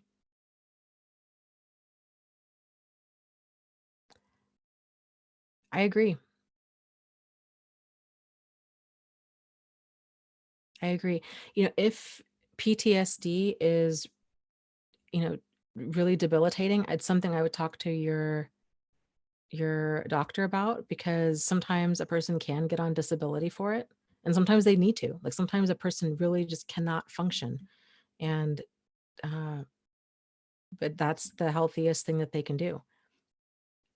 And PG also asks, any ideas for what jobs I can work that don't require any experience or degrees? Yes, actually, there's quite a few out there. One of the well, I guess it depends what your interests are, but one of the websites that I talk about often is a website called Cambly, CAMBLY.com. And it's internet based. And it's basically, if you are a native English speaker, it partners you with people that are wanting to learn English. And I need to dig into it more. That site may very well also offer other languages, which would kind of make sense if they did. People that want to practice whatever language they want to learn. And I don't know what they pay. I want to say it's maybe $10 or so an hour, maybe a little bit more, but you set your own hours. There's no degree required. Uh, you just choose your availability and like when you're not available, and it's can be really pretty good. So, uh, yeah, Truth Seeker says, I knew a guy who acted like a clown and I bantered with him back as hard as he did with me. And one day he threatened seriously to punch me in the face. I cut him out of my life that day. Yeah. Yeah. It's just certain things, it crosses a line and you're like, you know what? I don't even care if you didn't mean anything by it, if you whatever, like that's a big line. And I don't joke like that. And I don't need like plenty of fish in the sea. Like I am not going to continue dating you or hanging out with you. That's just a line that certain things people say cannot be unsaid, and it's completely okay for you to be like, I'm done. Like I don't even care if you were joking. I don't care. Like that's just so not okay with me.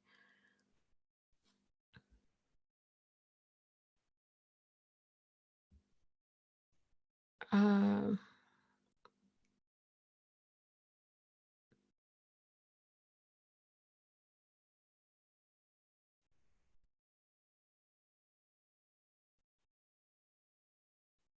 yeah, Zachary's talking about, oh wait.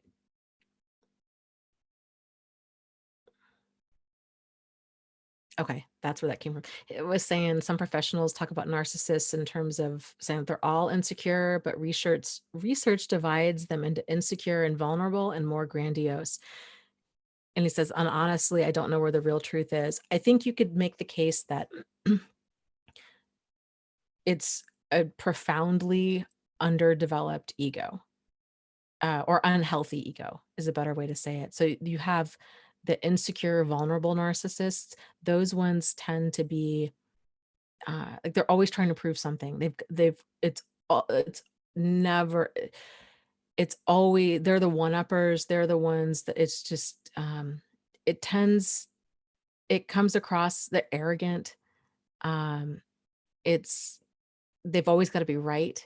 Those kinds of things that tends to stem from insecurity. But yes, there are the ones that are more grandiose, where they can have a lot of the same behavior. But what's tends, or at least the thought is that what's driving that is not insecurity, but entitlement. Where if a person's been their whole life, for example, I was watching a crime vault type show. I think it was last night, and the guy was um, had killed his girlfriend. And he had come from a very well-to-do family. He was a sports star at this local, I think it was like Ivy League college. All he had ever known was this life of privilege. And he was, was a superstar on campus, and just life was smooth for him. And his girlfriend and him had a very volatile relationship, and kind of long story short, he ended up killing her. Like that would be more of that example of uh, the kind of the grandiose or entitled narcissist. There wasn't He didn't have low self-esteem. He didn't have like there wasn't this kind of frail ego. He was outraged because she wouldn't talk to him. She had finally broken up with him, and he went over to her house, kicked a hole through the door, and uh, attacked her.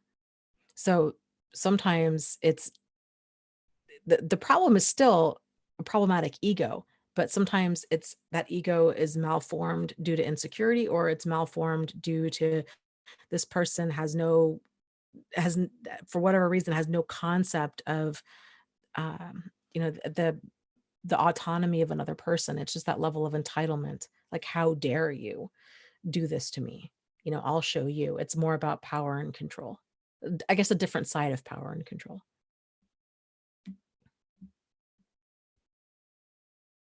Okay, let's see. Let's scroll up here.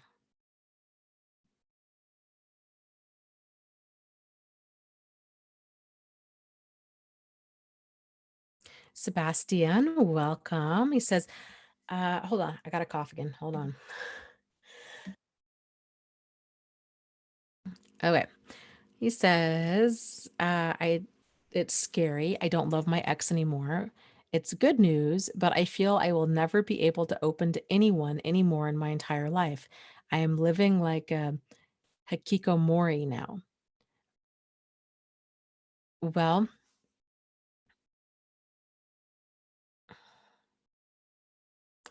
I think how you're feeling, the feeling of kind of disinterest and almost numbness of like, I'll never love again. I'll never be able to um, bond with another person is very, very common. And it's normal given what you've been through.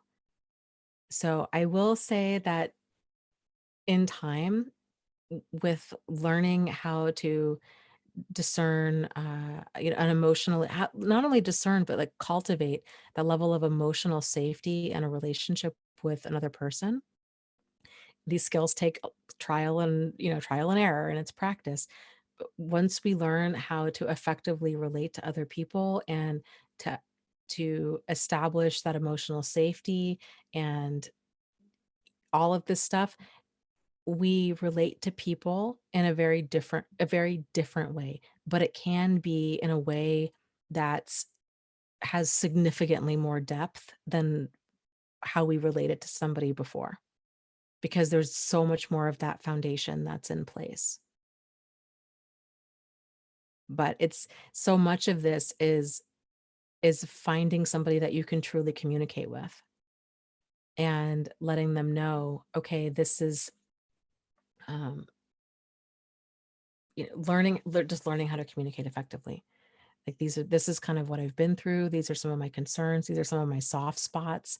This is, uh, this is what I'm needing from a relationship. This is what I'm needing from you. What are you needing from me? And and this is this is a gradual process that these conversations, because they are so deep, this is going to happen over time. So and there's going to be a lot of feelings of insecurity and fear of, oh no, is this person going to hurt me? And I'm scared to like them. And you might find yourself really pulling back a lot of the time.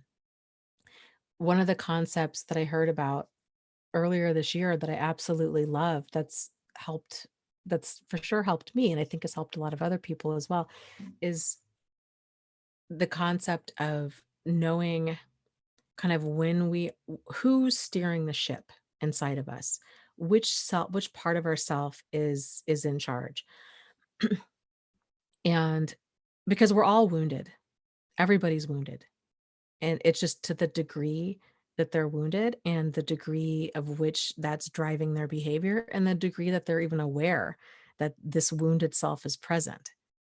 So if we look at it in terms of, there's this healthy, well-adjusted adult self, the concept was, there's this adult self that's in the chair, like that you're the driver's, is the adult self and the healthy, well-adjusted adult self in the driver's seat, or is it the wounded self? Because, and here's how you can tell. It's generally, you can tell if you're having an emotional reaction that seems very out of the blue or very disproportionate to what's actually going on. So for example, if you do start, let's say you do find that you're interested in a person and a woman, and you find, you're like, wow, I never thought I'd feel this way again. I'm really attracted to this woman. You're finding yourself, thinking about her, kind of just, the infatuation phase, right? But then there's a part of you that's throwing up all these defenses. Oh, she's probably not that great anyhow. I bet she's got major things wrong with her. Why is she still single at this age? Da, da, da, da. All of these defenses are coming up, realizing, whoa, where did that come from? That defensiveness tends to be the wounded self. And so then when you realize this, you're like, okay, let's take a deep breath. Let's get the healthy, well-adjusted self, the adult self, back in the driver's seat. And then the healthy, well-adjusted adult self might say something like, yeah, you know what? She does seem really cool and she does seem really attractive. But the reality is we don't know her. And so maybe, but who knows? Who knows who she really is, because we haven't spent that much time with her. So we don't need to immediately jump to, there's probably something profoundly wrong with her. I'm probably going to get hurt again. We don't need to make these major jumps. We can back things way up and say, yes, even though I really am having feelings for her, I can still take things slow. And I know how to protect myself, and I know how to build appropriate trust. And I'm just going to let things evolve at a pace that I'm comfortable with and go from there, because it's important that we're seeing, that you're seeing, um, if there's some of the more important traits present which make for a healthy relationship. Are you able, because once that idealized stage wears off, then it's going to move more into like that conflict or that negotiation stage of a relationship. That's when things really start getting real. That's when relationships, uh, the real relationship starts. So it's kind of figuring out, okay, how does this, what kind of communication does this woman have? Is she passive? Is she passive aggressive? Is she assertive? Does she become aggressive? How, when I bring up concerns or boundary violations or anything with her, how does she handle it? Are we able to work towards a solution? Is our communication authentic? Uh, all of these things, like you're really looking at that. And it's, these kinds of things are difficult to find because again, this stuff's not taught, but you want, and it's not that we're even looking for like a fully healthy person or that we fully need to be healthy in order to have a healthy relationship. We just need to be healthy enough. And we need to find a person that's healthy enough in order to have a healthy enough relationship, because it's always a work in progress. So I guess what I'm saying is, even though right now you might feel a million miles away from being in a relationship or being even interested in a woman, I think that's pretty common. And my guess is probably most people here can relate to feeling that way, myself included. Uh, but I, and that's okay. You know what? That's okay. Right now, I would just encourage you um, to just learn everything that you possibly can about what makes for a healthy enough relationship, and practice these skills. So at a worst case scenario, it'll radically improve the friendships that you have in your life. And if you do someday down the road come across a woman that you're like, that's somebody I'd really like to date, and in the time that you spend with her, you realize, okay, this woman seems pretty grounded and pretty well adjusted, then you can start taking that, the relationship to the next level with all of these skills you've been learning. But I think for most people, it can take a while. Um, it can take a couple years for them to even really feel like a sexual person again, to even have the desire to be physically intimate with another person, to even feel those kinds of feelings. And that can be very, very normal. So I just wouldn't push it. That part of you will, I think, tend to come back online. That physical interest in a woman, or that even that desire to have a relationship, that'll kind of come back online when it normally does. But when it does, that'll happen on its own. You don't need to necessarily force it. I would focus right now on practicing these healthy ways of relating to other people. Uh, that's time well spent. So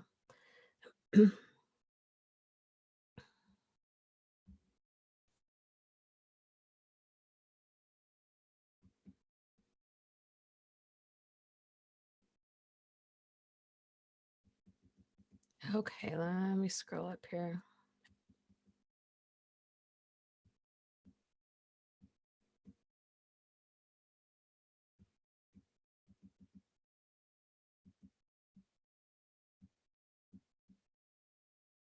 Oh, hi, Camilla. Yeah, she says, hi, Dana. Hi, everyone. I haven't been on here in a while, but I've been thinking about you all. Well, welcome. It's good to see you.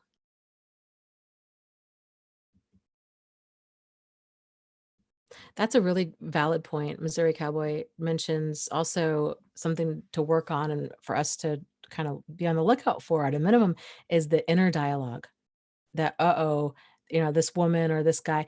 this other person must be broken too, or what's wrong with them if they're interested in me.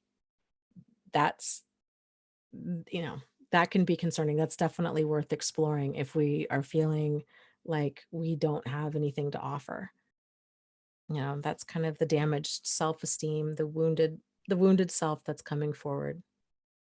It's important to know, um, to really know your strengths and what you do have to offer the world, because everybody does have something positive to offer. So getting confident in that.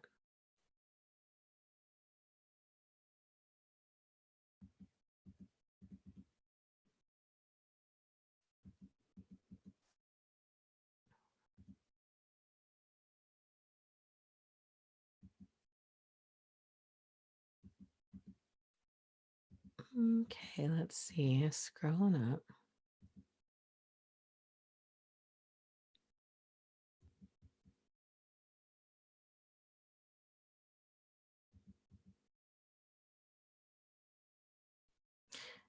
Della asks, what is the Hikikomori? And I'm not even sure if I'm pronouncing that correctly. I watched the documentary on it, and I'm not sure if I fully understand what it, like, to what level I really understand this concept. But it's a concept, I want to say it's in China, where there are quite a few men that are, um, basically completely withdrawing from society. And it sounds like a pretty severe form of depression to me. And it could be due to kind of cultural pressure to achieve and to perform and to be a certain way by a certain age. That could have a lot to do with it. It could be just depression in general. It could be, um, you know, I think it could definitely be a failed relationship, but it seems to be, at least the documentary I was watching, it seems to primarily be an issue with men. I don't know. So I find that interesting that this isn't such a phenomenon that's occurring over there with women, which leads me to kind of think that it might have more to do with like that social pressure to get a certain type of job, to make a certain amount of money, um, these kinds of things. So one of the way, actually, interestingly enough, with this group of men, and there's, like I said, there's quite a few of them, they started, somebody began creating, it's almost like a rent a friend type service, and it's women. So it's females that, it's not in a dating context. It's just women. And I guess it's, I don't know why. I don't know if it tends to be more of like like a potential attraction thing, or, um, but men tend to be, I guess these men tend to be more receptive to women. So if a guy were to come over, anyways, what it is their families will pay these women, these kind of rent-a-friends, to come over, and the whole point is to try to encourage these guys to become more social. So they'll go with them, they'll try to encourage them to have a conversation, or to go to the grocery store, or to go for a walk. And sometimes these men are so far isolated and so resistant and reclusive, that this one lady was saying that she was speaking with this one guy through a closed door. She didn't meet him in person for months, and she would go over to his house, and they would sit on either sides of the door, and they would just talk. And it was mainly her doing the talking. So it took him a long time to be able to build up a rapport with her, or for her to build up a rapport with him, to where he was comfortable even opening the door. But then that human connection was able to then progress to them going to the store, going to a park, these kinds of things. And it was weird because, like, once they kind of, um, were able to kind of become reintegrated into society, then a lot of the time, I mean, they it was incredibly helpful for them. So the amount of, uh, kind of the improvement in their overall emotional and physical health, it helped tremendously. So, it was interesting, and it was women of all ages. Some of them were 60, 70, 80 years old that would, just kind of be like these rent-a-friends for these. A lot of these were mainly, I would say, younger men, like 25 to probably 35. So I don't know. It's interesting. It's tragic in so many ways, the level of isolation that we can feel, especially when we're surrounded by all these people.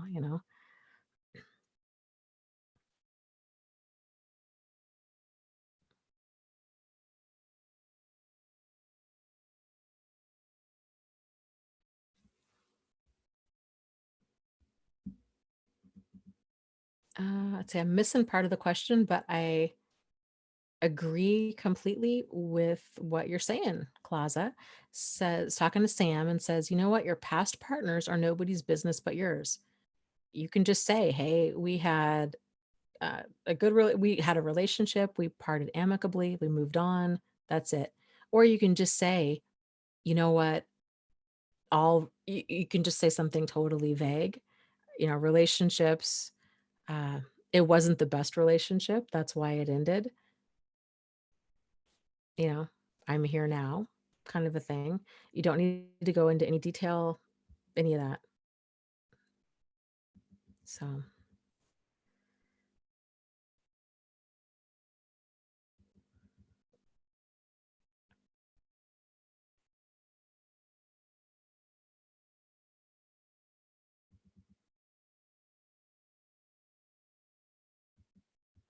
okay. And Claza also makes a really great point. Okay, so let me back up. Mickey makes the comment and she says, oh, that's a whole chain of comments that are just really great. Okay, let me back up. Zachary says, agree that humility is dangerous too, in my opinion. It's right up there with charm and charisma for me. I agree. If a person's neat, if they're, because it's like fishing for compliments, right? If that person's continually doing that, then it's icky, right? And it kind of comes across as this false humility, and it tends to register as such, as this person's needing a lot of energy, basically, in order to feel good about themselves. And even if that's sincere, that's exhausting. So yeah, humility, too much humility is a little like, kind of give me a break. But charm and charisma, too much of that too is also can be really concerning. But then Mickey says, okay, so every man I've ever been with has been charming and confident. I'm shy and awkward, so I'm attracted to those types. I need to find myself a shy man. And Claza says, I am an extrovert and not shy. This doesn't make me a nasty and unfaithful person. Let's talk about this, because this is an example of some of this more kind of problematic thinking that really flies under the radar that we can easily fall into. I know I have too. So with Mickey, what she's saying is, gosh, you know what? All of these other men that have hurt me in the past, the common denominator, they've all been charming and charismatic. Therefore, charming and charismatic men or people are the problem. Therefore, I need to go do the opposite. So if I find a shy, reserved person, then that person's going to be safe. And that's not necessarily the case, because remember, problematic behavior, it's behavior, and it's it's on a spectrum, and it's across the board. And so yes, some people that are charming and charismatic can be really problematic, but so can shy, reserved people. It does Problematic behavior, it doesn't exist within um you know nationality, religion, gender, sexual orientation, any of this. It's behavior, and it doesn't exist within the extroversion or introversion, or uh, any of like the different types of main personality traits like that. So it's important that we're able to see problematic behavior for what it is when it surfaces. Um, So, okay, so let me scroll down. Actually, let me elaborate a little bit more on that because it's something people get, it's understandable because you got to, the human brain is main, well, its main job is to keep you alive. And the way that it does that is it's always scanning for something that's a threat, which in theory is great.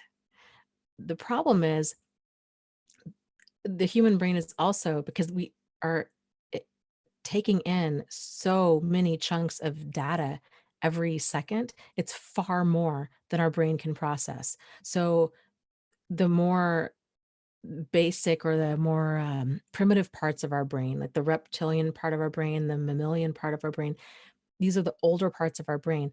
It's picking up significantly, exponentially more information that's actually we're able to logically and critically think about. So one of the ways that our brain processes information is it's always looking for shortcuts. And it's in one of the ways that it does this is it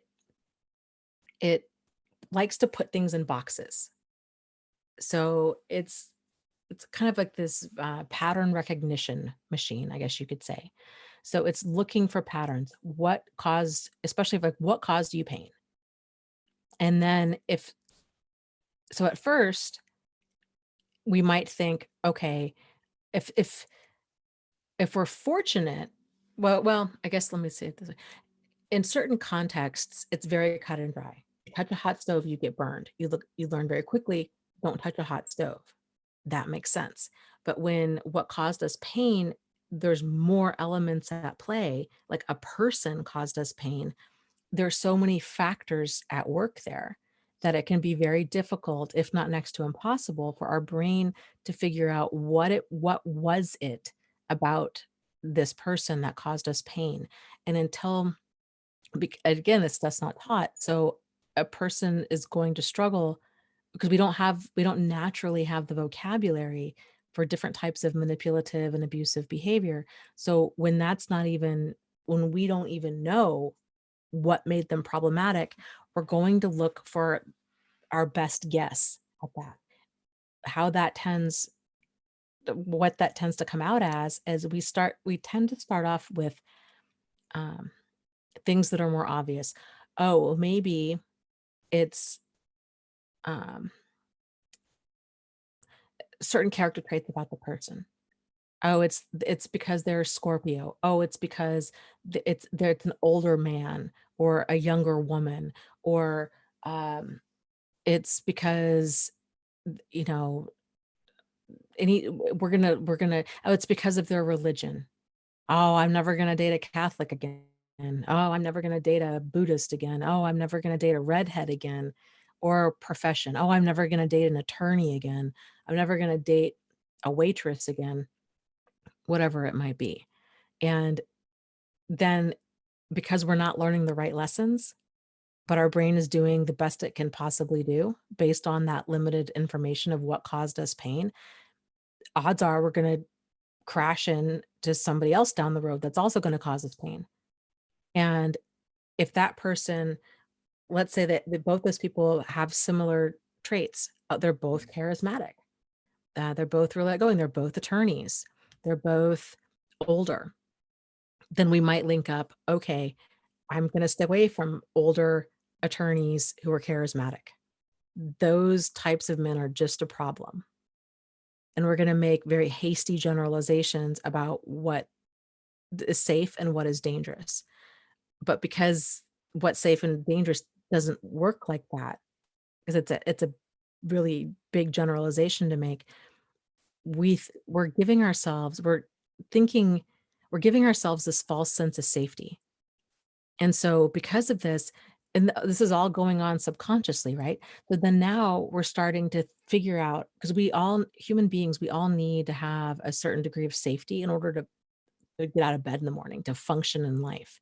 And so if and we do this in large part by kind of we have this understanding of how to keep ourselves safe in the world.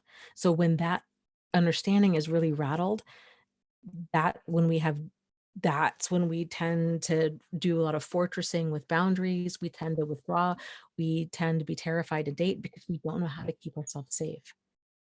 So this is what I'm saying is it's really important that we see problematic behavior for what it is instead of thinking like, oh, well, all men are, you know, pigs, or all women are gold diggers, or instead of having, whenever we find ourselves speaking in generalizations like this, it's showing that some some faulty thinking that's going on, because it's not logical. All X are not Y when it comes to people. It doesn't work like that. So to see problematic behavior for what it is and to catch ourselves from avoiding certain groups of people because we think that's what caused us pain. I hope that makes sense. Uh, Mickey says this dating a shy guy idea got in my head because I watched the Dr. Ramani, her narcissist videos, and she said to do that. I'm so confused right now. There's a lot of people out there that speak about this topic. And they are highly qualified, but that's ignorant. That's an ignorant, sorry, that's an ignorant thing for her to say. On the surface, it sounds good because most people think of narcissists as, oh, this person's, arrogant, overbearing, da da da da da. But you know what? Jeffrey Dahmer was a shy guy. You can point to lots of people that are shy and reserved that are highly problematic. So not, um, you know, if the goal is for us to avoid, if the goal is for us to keep ourselves safe, we have to learn what problematic behavior is and how to effectively respond to it. And we can't just lump people, just go off based. I've heard stuff like this before that are like, oh, well, in order to spot a narcissist, you should ask them, you know, uh, like these sweeping state, like these tests. Uh, ask them what would they change about themselves. And then if they don't have an answer, then they're a narcissist. And then this means that they, blah, blah, blah. It's not as cut and dry as that. And I agree. Zachary says, fair point, Dana, but I also do think shy people are less likely to be narcissistic.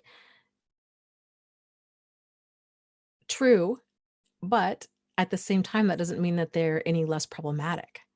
So their degree of self-orientation might be, they might not be as brash and, you know, um, controlling, I guess, but there's lots of highly problematic people out there that um, that are shy, that are reserved, um, that have even worse behavior. So it's not about finding, gravitating towards like certain personality traits. It's truly about being able to spot problematic behavior, to know, basically, in short, to know when your boundaries are being crossed. That's all you need to know. You figure that out, you're golden. Because here's the thing is it's not, the world is not divided up into people that are healthy, well-adjusted, you know, um, people, and then people that are like deeply problematic. It's a spectrum. This is why it's so important. And like I was saying, everybody's boundaries are different. And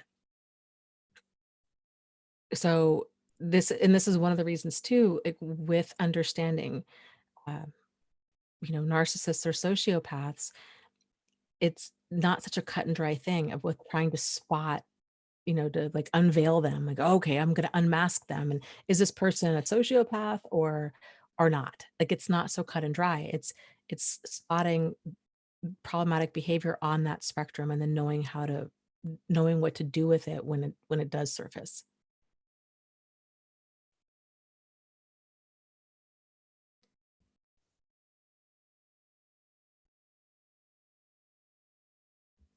Um,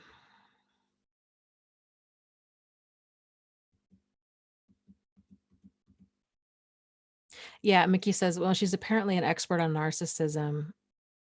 She even did a TED talk on it. She did. And like I said, there's a lot of uh, kind of sweeping statements that I like her. Don't get me wrong. I think there's a lot of things that she says that are really spot on and really interesting, but there's a lot of things that she says that I think are really sweeping generalizations that are not accurate. Another thing she also says is every single victim of a narcissist has borderline personality disorder, and I don't agree with that at all. So it's just she might have a lot of clinical knowledge about it, but it's definitely not from firsthand experience. And if it is from firsthand experience, it's only from a very narrow um, pool of experience. So, you know, um, take my opinion for what it's worth. So that my 2 cents on it. Ah,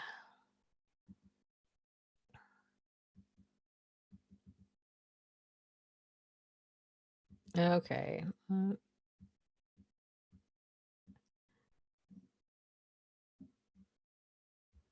Let's see. Yeah. Kuntane says, "That's what I can't understand, so I want to know if I am borderline personality disorder." Here's here's the thing. Anybody can get tangled up with a narcissist because this stuff, how to really be grounded within yourself, how to not be manipulated, all of this stuff's not taught. And a why narcissists are not attracted. They're attracted to supply. It's whatever they can get out of another person. And there's it can, and we all have vulnerabilities because we're all human.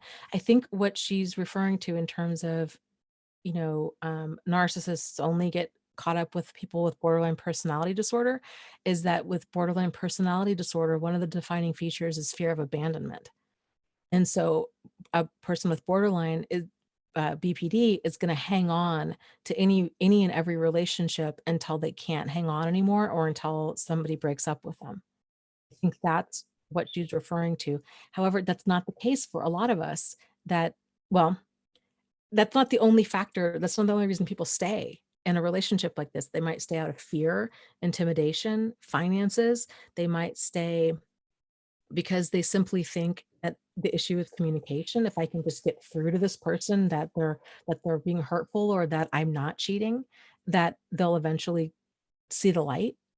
Um, the person might not know what's going on. And both of the situations that I mean, I was in, I would say a total of 3 horrific relationships in my life over a span of 20 years. Um, the last 2 both had double lives, were full of deceit and uh, tons of very superficially charming. They were highly manipulative. I had no clue. And both of those cases, once I found out, I was done. So I didn't have like, you see what I'm saying? And there's a lot of people, it's not as, and that was I think an easier thing for me to do because I didn't have children with them. I didn't have this huge financial investment. We weren't all tangled up.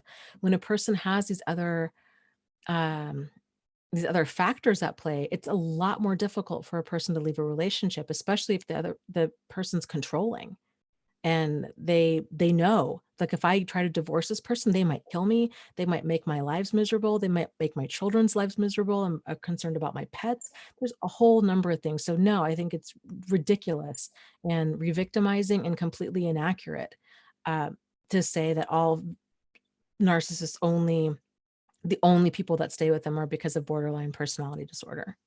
So yeah.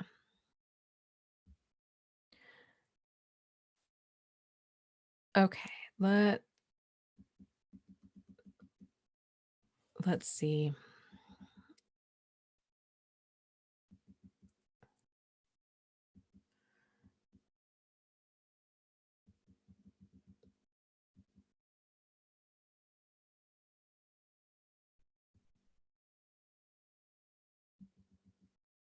I'm scrolling up, scrolling up.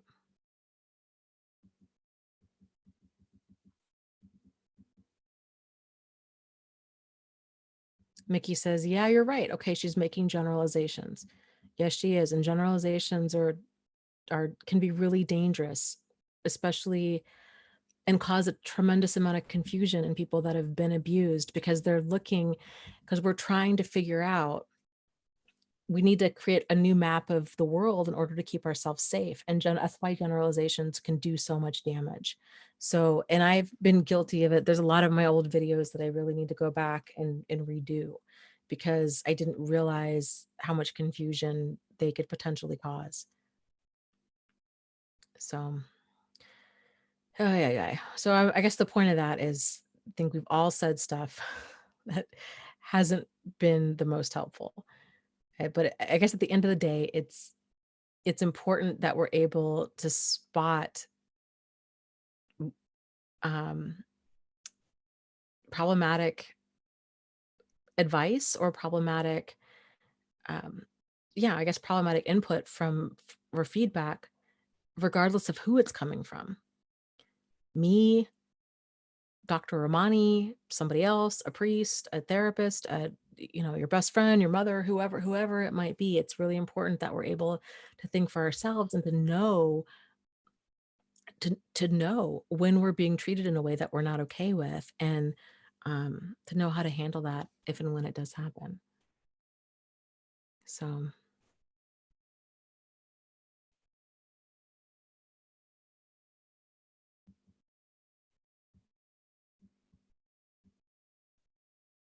okay, let's see. PG says, well, I know one thing. If a guy says all the right things to me, then it's a reject from me. Yeah, this is one of the things I went back and forth with for a very long time, and I really struggled to articulate this concept for a very long time. Um, People will often ask, about love bombing, and, well, what if you do get a person who's, uh, kind of telling you everything that you want? They're telling you how wonderful you are, and they love being with you, and you're so beautiful, and they've never met anybody like you, and blah blah. And it kind of comes across as, or even if your time with them comes across as, this is too good to be true. Like, it's just easy to be around this person. Like, we just have this intense chemistry. It's just wonderful. And I think what is important there, more so than trying to figure out, well, is this love bombing, and am I being hypervigilant, or is this person telling me everything I want to hear, or are they being sincere? Realizing that, I guess, backing up a little bit and realizing that relationships, there's different phases of a relationship. And that first phase, um, that idealization phase, is a phase in every relationship. And it's not real. Where everybody's putting their best foot forward.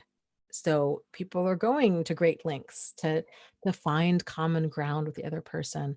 And we're putting in the most effort into our physical appearance, and you're meeting the highest and best version of the other person, and we tend to be putting forth the highest and best version of ourselves.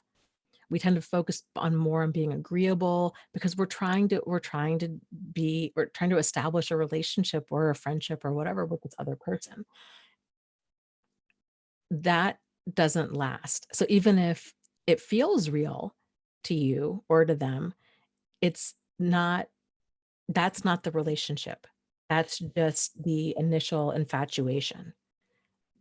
Things don't start getting real until that negotiation phase takes hold, which is, you know, depending on it, normally it hits at around probably about 3 months. It can happen sooner than that, but it doesn't tend to really happen later than that. And that's when the differences start showing up. The power struggle, people are setting boundaries. You're learning the idea that we have of this person, and the reality is starting to collide, because we have all of these assumptions about this other person. And and and in all fairness, they might have kind of intentionally led us to have all of these assumptions. And then now we're realizing that things are very different. And um, so I guess just realizing, if a person's if they're coming on really strong, or even if they're telling you everything that they wanna hear, or it seems like you have this amazing connection, or they're telling you we don't need to figure out, is this love bombing? Is this, is this person overly charming, or is this appropriate charming, or like where am I with this? All we need to realize is, okay, this is the idealized phase. It's not real. So um give it some time, and be the sooner people can uh, kind of be more real and setting boundaries and asserting themselves instead of focusing so much more on trying to get the other person to like us, then that's when it moves into that negotiation phase of the relationship. That's when things start being more real. You'll know, like you'll have your a lot more clarity at that negotiation stage. If they continue to always agree with you with everything, or there is no seeming like there is no conflict, basically, then that's also a problem, because that shows that there's a lack of communication, and that's going to be a problem down the road. It might seem nice for the time being, especially if you're used to being in like a high conflict relationship with somebody else. It can be nice to be like, "Oh, this is so easy. There's just so much peace. We never fight."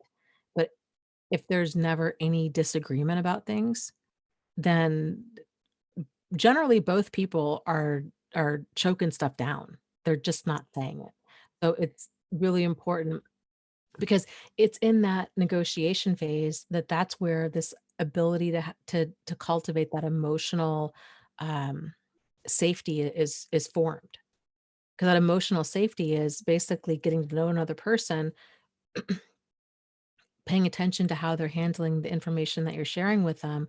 The deeper the information goes, you're starting to talk about, things that are vulnerable, about things, different pain points in your life, and you're seeing how they respond to that. You're setting some boundaries, they're setting boundaries, you're negotiating boundaries together, these kinds of things. That's when that real relationship starts up. So, thank you. Thank you, Ax. It says, "Thank you for the makeup day, since we didn't go live last night because I struggle with technology." I appreciate it. Thank you, for the live stream donation, and I am glad that we were able to go live tonight. So, okay. Let's see. Let me scroll down here.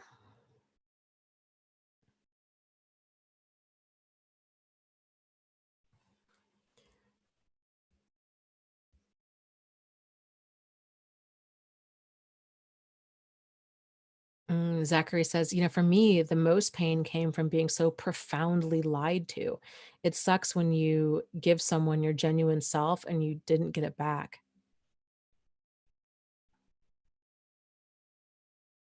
Yeah, I agree. That's the level of deceit is uh, absolutely, I think, what caused was a huge contributing factor to my PTSD. And it took me a long time because I did not know how to keep myself safe. And when you meet somebody that comes across as, this wonderful, caring, compassionate person, and then it turns out that they are a pathological liar and they living a whole double life, and um, that everything you've known is a lie, that's terrifying, terrifying. So yeah, it's yeah. Ella May asks, do narcissistic mothers discard? Yeah, they definitely can. It goes back to, and this is where there's some of that overlap with borderline personality disorder. It's it can be similar behavior, but I really feel like it's for different reasons. So that black or white thinking of either I love you, I hate you, you're either wonderful or you're awful, that tends to be with borderline personality. With narcissistic personality, it's more about power and control. you then it comes across the same way. I love you, I hate you. I love you when you do everything that I want you to do. I hate you, or you hate me when you don't. Um, I want you in my life, you know, but then the next day you don't. But it's generally because you're acting in a way that it's about power and control. So, oh, you have your own opinions, you have your own thoughts, you have your own hopes and dreams and goals. I want you to take over the family business. You want to go to college? That's it. I'm not talking to you anymore. You're always on that tightrope with either, narcissist or sometimes, depending with borderline personality. But with borderline personality, they don't tend to do the discard. If they if they do, it's more from a place of they fear abandonment, and so they're gonna be the ones to abandon the other person first. But more often than not, they're gonna be the ones that cling to any relationship and go to great lengths to try to make it work. Keep in mind, let me also just back up and say, with personality disorders, all of these traits are still with human traits. So we all have these traits. It's the degree and frequency that's the problem. And so it's very common for a person to start reading the DSM or to start reading about borderline personality disorder or any personality disorder and to start thinking, gosh, that really describes me. Um, and to be terrified of that because it sounds like a life sentence to think, oh, well, if I have a personality disorder, especially if you hear, oh, well, there's certain treatments for it, or how horrible certain behaviors are, certain people, certain personality disorders in general are, it can feel really, really discouraging. This is why, especially in terms of survivors, I feel like it's important for us to talk more about personality traits because that's what we're talking about anyhow. And talking about them in terms of being balanced and imbalanced. So I have found the vast majority of the time when we approach the conversation in that way and people are able to take an honest look at their own behavior and to figure out, okay, what's imbalanced, where is there an imbalance? Not if there is an imbalance, where is there an imbalance? Because I think it's just part of being human. I really don't think anybody's going to have everything completely balanced at every point in their life. Like, I just think that that's very, very rare, if even possible. So if there's some sort of imbalance that needs to be addressed, what is it? And and then kind of coming up with a plan of how you're going to address that. The more dysfunction a person has been through in their life with, um, an emotionally, that one book we read, I think was fantastic, that an emotionally immature person or an emotionally unavailable person, the more imbalance we're probably going to have. So it's worth kind of taking that honest inventory of our personality and figuring out what could use some work. So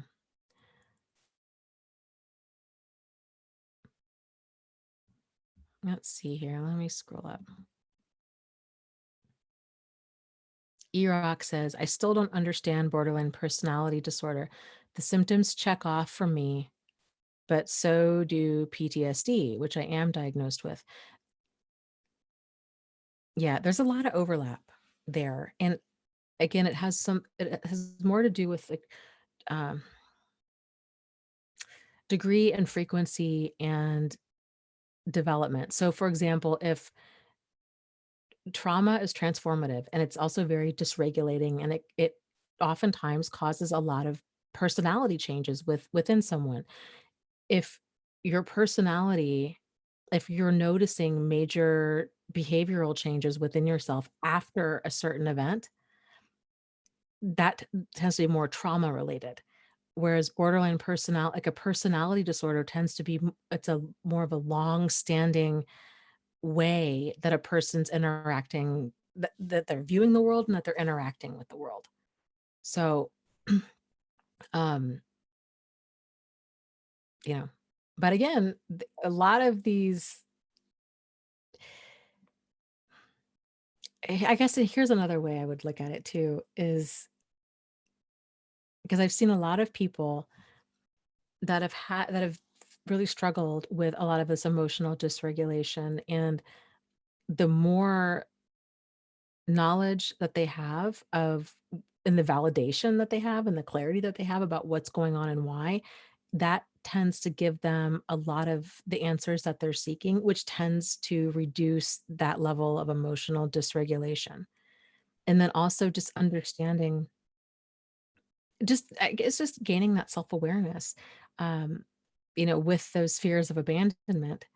um, Sometimes for that person to understand, oh my gosh, there's different ways that people either there's different attachment styles out there. And kind of knowing what type of attachment style you have is really helpful.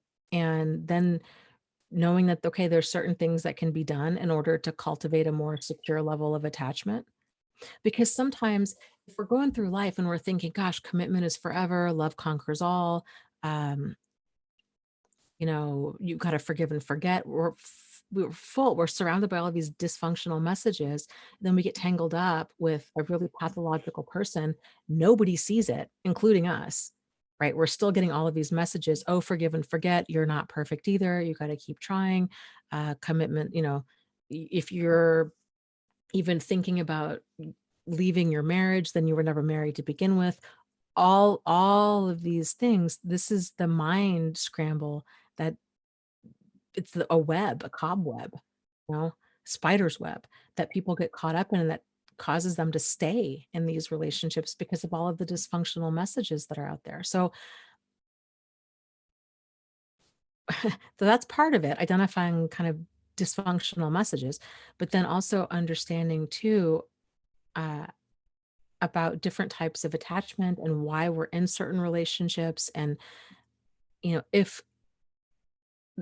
there's kind of this educational component to it. If we're able to better understand what our attachment style is and when we have possibly this wounded part of ourself that's in the driver's seat versus a more secure adult that's in the driver's seat, being aware of that and then knowing, okay, this is m- my reaction to this is letting me know that there's some unresolved pain that I need to address with this.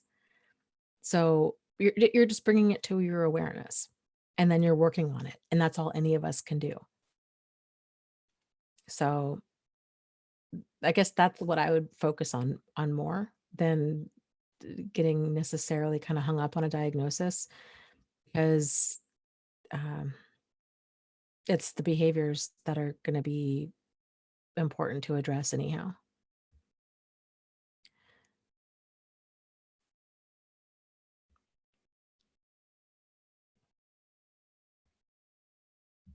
Okay, let's see. Let me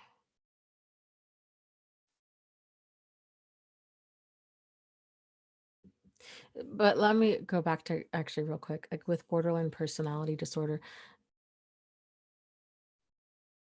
In some ways, I think there's also a lot of overlap between borderline and what could be considered either dependent personality disorder or just codependency, which isn't currently considered a personality disorder.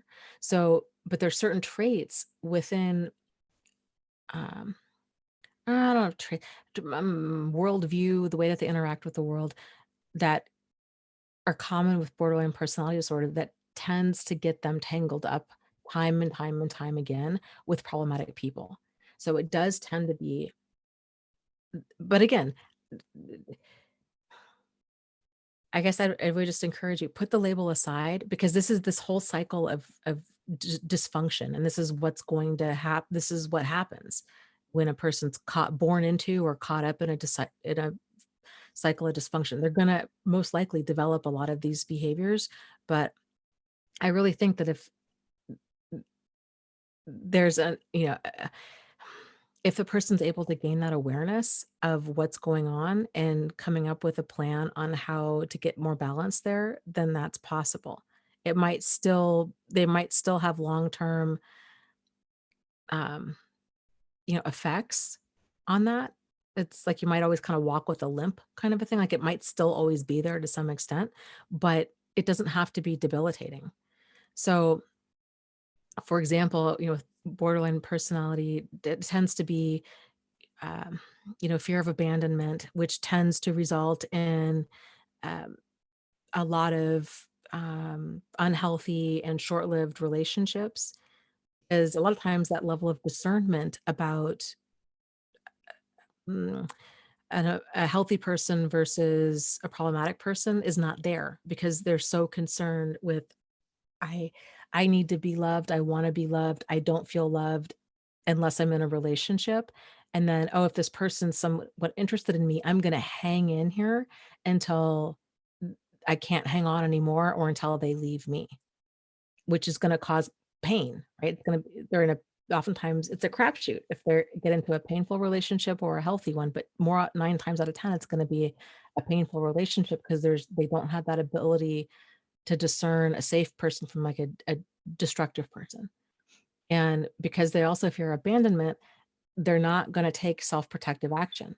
So they're not gonna set boundaries, they're not gonna have standards, they're not gonna have deal breakers, they're not going to, uh, uh, distance themselves, they're not gonna be assertive, they're not gonna rock the boat because they don't wanna risk abandonment, they don't wanna risk that relationship ending.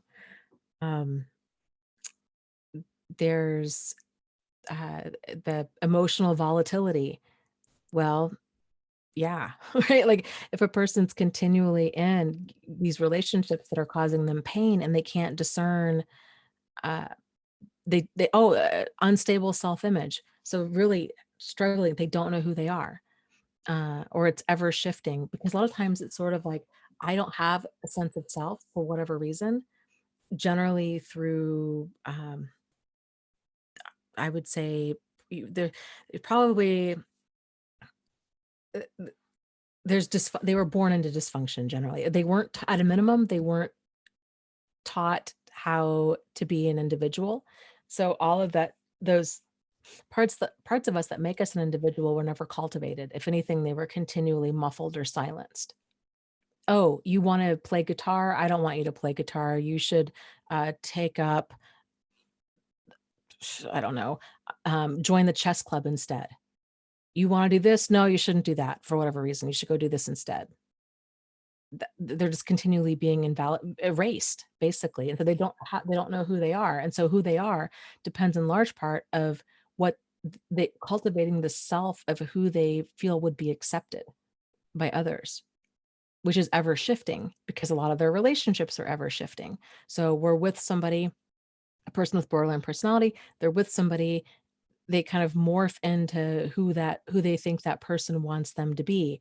That person, if they're, dangerous and destructive and that relationship's really volatile, and then that relationship ends, then they're quick to remake themselves into what they feel is acceptable for the next person. So it's and, I think true borderline excuse me, true borderline personality disorder, it's because there's this ever shifting sense self-image and this kind of fear of abandonment, there can be a lot of manipulation at play because their authentic self isn't safe. And that level of manipulation, part of it's intentional, but I think a large part of it's unintentional too. It's just because they're not used to interacting with other people in an authentic way. I don't think with true borderline, it's this like level of maliciousness is not there. That's just my 2 cents on it. I think when you encounter that level of maliciousness, it's, I mean, if anything, it would be like more of like a malignant, if you're looking at that spectrum, it's like malignant borderline personality disorder. It's like an extreme far end of it, but I don't know. I hope that made sense. So, okay. Ha.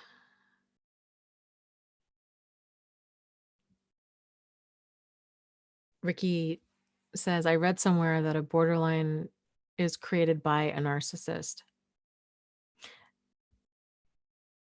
Yeah, I would say more often than not, that's probably the case because you come f if a child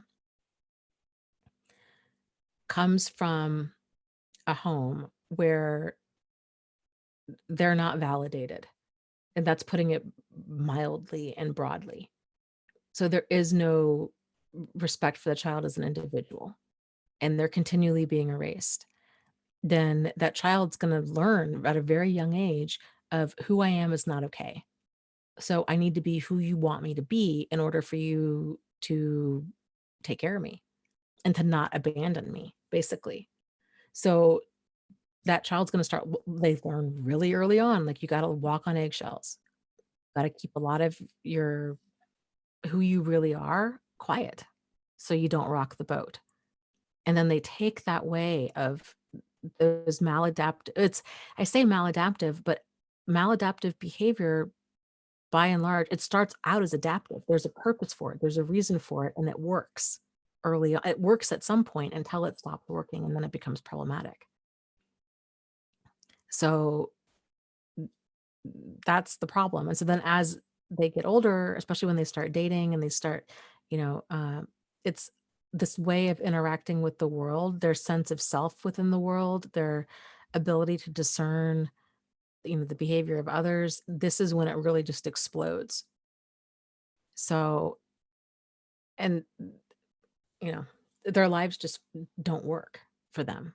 And but they often feel emotions really deeply, and they tend to think relationships are a lot deeper than they really are. There's, quite a few patterns of behavior there that cause that person tremendous amounts of pain, and it's gonna just keep happening and happening and happening because there's a lot of this internal programming that's very disempowering. But any of us, it's really difficult for any of us to have to see the areas in which we need to work on, especially if we've been like that our whole life. So that's why there's with a lot of with personalities, well, with most personality disorders, that's why, because it's difficult for a person to really have that full degree of because we don't see ourselves clearly, right? Other people see us a lot more clearly than we see ourselves. So, um, so yeah, if you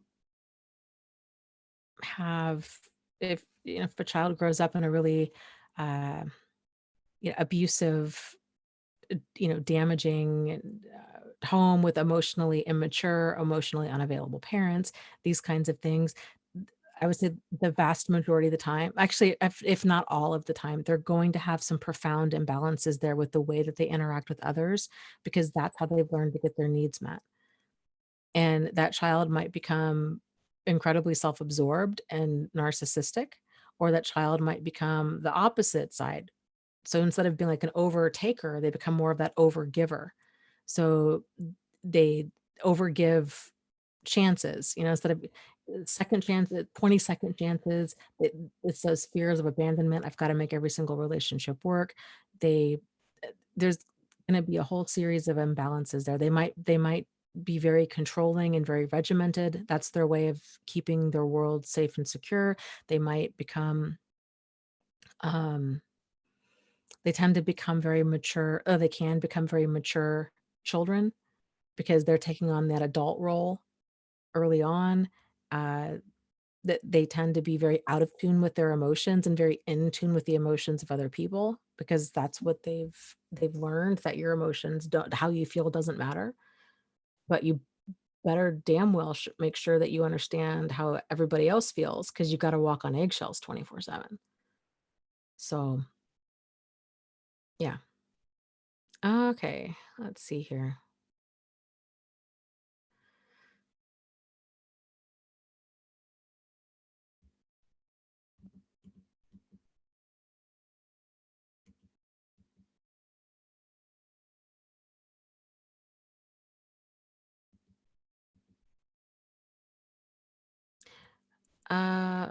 Zach was saying his roommate has BPD. He's like, I've never had a problem with her. She's often kind and compassionate. Yeah, I've known quite a few. people with borderline personality disorder who uh, are, like, there's imbalances there, but it's, kind of get in line. Like, we all have them, but they haven't been abusive, at least not to me. They've been um, a lot of really, you know, great qualities. There's just some imbalance there with, and it's tragic. It's tragic to watch a person where you're like, wow, this person, I had a former patient of mine, this was a handful of years ago, who had borderline personality disorder. And I really just enjoyed her so much. I enjoyed our conversations. I just thought she was so cool in so many ways. And, um, you know, I don't know. Anyways, I, I won't talk much more about that, but she just was, um, I don't know. I've known quite a few that have, but at the same time, I will say, I've also known and worked with quite a few mental health professionals that also have imbalances. So it's not like there's a perfectly balanced person out there, I guess is what I'm saying, is we all have stuff. It's just the degree and frequency and our ability to have awareness of it and our ability to work towards changing it. That's what it is at the end of the day. So, okay.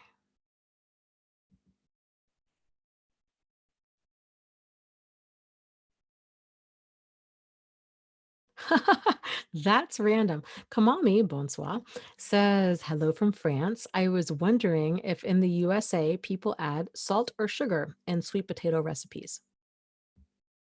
And thankfully, we have Missouri Cowboy in the chat tonight, who is a sweet potato farmer. So I will be curious to know how he makes his sweet potatoes. Personally, just for whatever it's worth, I add a little bit of salt, and I'm a big sweet potato fry person, sweet potato hash brown, sweet potato, all of it. I don't think they need any extra sugar, but I know some people add all kinds of brown sugar and maple syrup and marshmallows and all of that. But uh, yeah, Zachary says, oh, for sure, Dana. I've worked with mental health providers who are off. Oh yeah, people. It's like it's just a whole range.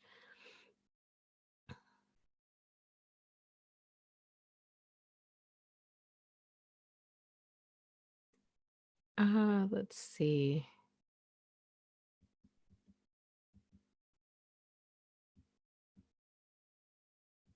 Truth Seeker asks, well, is there a difference between borderline personality disorder and complex post-traumatic stress disorder? There is. There's a lot of um oh, I kind of does CPTSD cause borderline personality disorder? Is it's just a rabbit hole that a person could really go down. So basically, and I guess here's the thing, with personality disorders in general, it's kind of like the current thought on them they're formed by a combination of nature and nurture. So it's that person's own kind of genetics and chemistry that determines certain parts of their personality. And then it also depends on what kind of happens to them in life and how the nature and the nurture collide or work together. So, and because like everybody's different. So you can have, traumatic situation happen to 10 different people and they respond to it in a variety of ways. So with that, so personality disorders tend to be thought of as a combination of nature and nurture. And especially more of like the personality disorders that make up that cluster B, the histrionic, antisocial, narcissistic, and borderline, those tend to be based off of um, in large part, like the nurture component.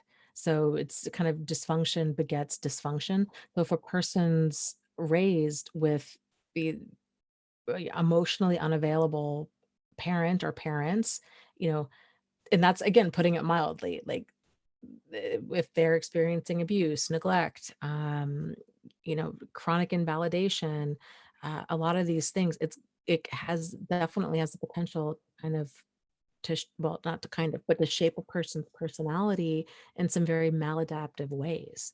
And so, um, kind of the current, what would you call it? Rumblings, I guess, about borderline personality disorder and complex post-traumatic stress disorder is there's a lot of people that are saying, hey, this isn't accurate, because there's a lot of people that are being diagnosed with borderline personality disorder. It's more so their these behaviors that they currently have are a result of trauma. It could be recent trauma, like as an adult, they were in an abusive relationship, any type of abuse, and now they're presenting with what looks like borderline personality disorder when really it's not that, it's trauma, it's PTSD or CPTSD. Um, with children, it can be, um, if you're looking at CPTSD in terms of a child growing up in a traumatizing environment and then developing CPTSD, then all of these kind of maladaptive behaviors over time will form into borderline personality disorder. So if left unaddressed and untreated or not treated effectively, which is also, you know, can definitely, that's the thing with people is each treatment process is it really has to be very individualized, and so it's very difficult. um, Treatment itself can be very difficult because it's reinventing the wheel every single time. Even if a treatment provider is using, like, like EMDR or treatment focused cognitive behavioral therapy, or they're using treatment modalities that are designed specifically for trauma, uh, it can be still kind of a gamble because each client is different, each professional is different, and the dynamic between them is different, and there's just a lot of variables, I guess, is what I'm saying at work. Uh, but this is why I just would encourage people to look more at traits, because even if a person grows up in a really traumatizing home and they're like, well, gosh, yeah, I think a lot of my behavior is a response to trauma. And so maybe I do have borderline personality disorder as an adult. I just would encourage you to look at that in terms of an imbalance of traits. And the more clarity you can get on what traits are just not working, then the more you can work towards finding that balance and and coming up with strategies to get them balanced. So I say that because borderline personality disorder for so many people, especially survivors of abuse, can really feel uh, completely overwhelming and depressing and like a death sentence. And then they're hesitant to even talk about it because they read online about all these other people that have been so victimized and damaged by people with borderline personality disorder that then it's horrifying. It's like, oh no, then maybe I really was the problem all along, or maybe, has the abused become the abuser? Like there's all kinds of confusion that can happen, and I think the focus on the traits and lead to a more constructive conversation and outcome. So, Zachary asks, Dana, do you think narcissists suffer? They have so many defenses up. Sometimes I wonder. I um I think by and large they really don't suffer for that exact reason. because they have so many defenses up. So suffering, oh my gosh, we are like way over on time. We'll answer this question and then we'll call it a night. A person has to have, they have to be emotionally like available to suffer, right? Because kind of that's what suffering's, there's a difference between pain and suffering. Like, do they experience pain? Sure. I think that's just part of life. We don't get our way, we experience pain. We have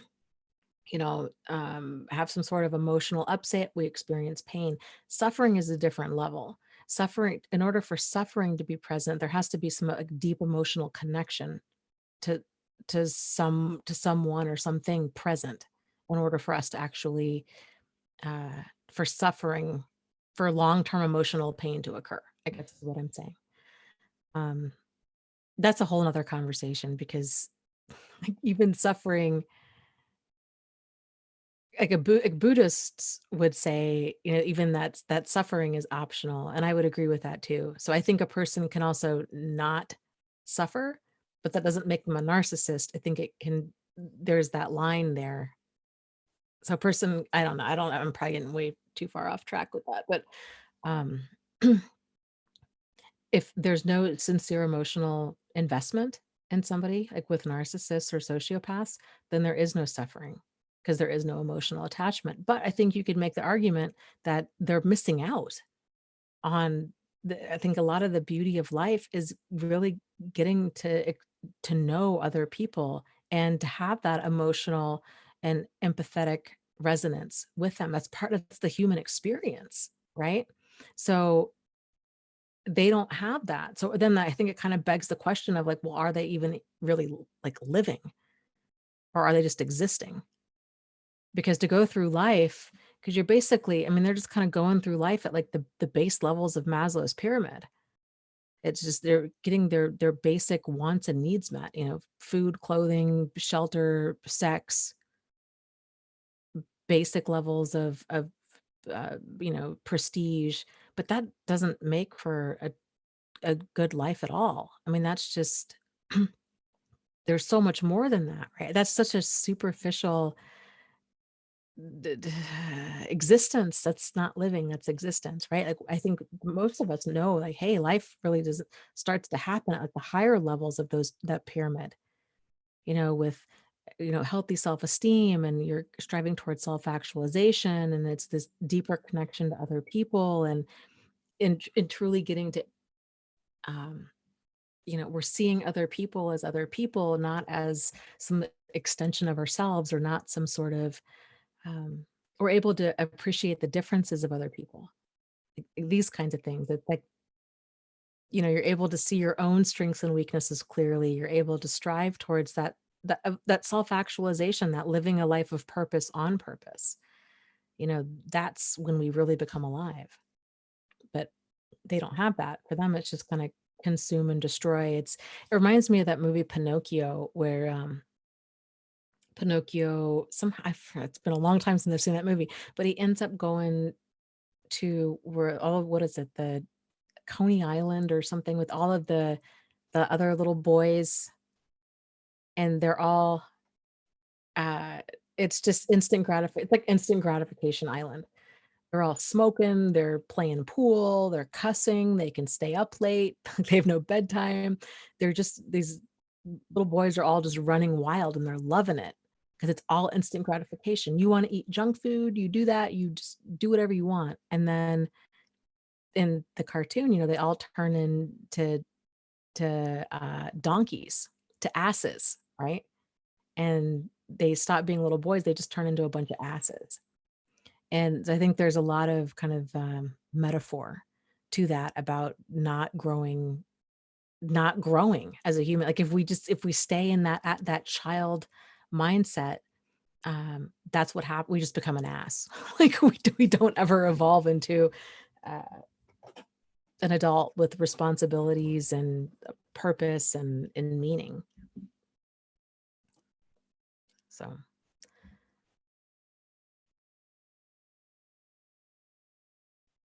let's see. Mickey says, I'm so tired. This is so late for me. Yeah. Yeah, I know, me too. I hear ya. And Mickey says, well, hurt people hurt people. And this is another one of those platitudes that's passed around. On the surface, it seems to make sense, right? It sounds like really profound. Uh, yeah, hurt people do hurt people. The problem is we're all hurt. So it's still not a justification to go around hurting other people. Um, I don't know. Really, I think the solution to this is it's some of the skills that I really hope will eventually be taught is the ability to help people process hurt, to process, you know, um, unresolved pain, because that's a big part of it when people are lashing out. I was listening to a um, call.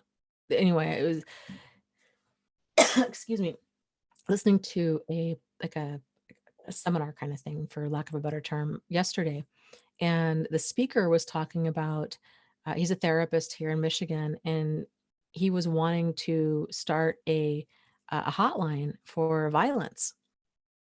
And hold on a second. Here, come here, coming up. Ay, ay, ay. Sorry, got a little dog. He was wanting to start a hotline for violence, and I thought that was so brilliant because, and he had made the point that, we have hotlines for domestic violence, and we have hotlines for suicide, but we don't have hotlines for people to help them process their anger. And there's so many people out there, and um, where they're at the end of the rope, they're so angry that they really need, and they're uncomfortable talking about it to other people because they don't want to freak other people out, even their therapist or their family or friends or whoever. And so they keep this stuff inside. And his idea was to just have a hotline where people could just blow off steam and talk about this. So, hurt people, but I think as a society, it would be fantastic if we can start getting better with how, w- passing along skills, teaching skills for like emotional regulation and how to process pain and trauma, because that stuff really does fester, and it's, you know, it's creates a lot of problems. So, okay.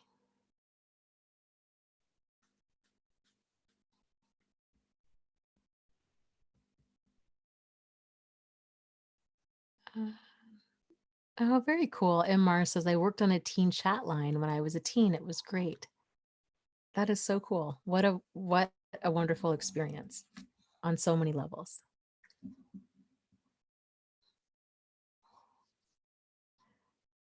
So, okay, with that said, we are way over. I apologize. I am going to go ahead and just call it a night. Um, so, okay, if you got on here a little bit late, I didn't have internet yesterday. I apologize. That's why we're doing it tonight. Book club, what we're going to go ahead and do is something different this this month, because we're way over on, we're just time. So I apologize for that. We are going to be discussing the book club book, Waking the Tiger by Peter Levine, the second to last Thursday of this month, which is going to be October 24th. And then we're going to pick up book club that at 6:30 p.m. Eastern Standard Time. And then we're just going to go ahead and start book club at the last Thursday of every month from after, what is October, November on out. And let's see what else. Podcasts, we're working on getting those up and going again. We're having trouble with iTunes at the moment. Hopefully that'll be resolved in, who knows, the next week or so. But podcasts are back up again on lots of other, like Stitcher and SoundCloud and, you know, other places. So website is still in progress, but hopefully that'll also be done here in the near future. So yes, Missouri Cowboy says, yes, this doggy is tired. Yes, he is. Yes, he is. He needs to snuggle, just like I need to snuggle with him. Such a cutie, just my little snuggle bunny. So, okay. So with that said, I thank you guys so much for being here and such a wonderful questions. Keep in mind that my opinion is just my opinion. I definitely am not an expert in anything. If anything, I consider myself a student.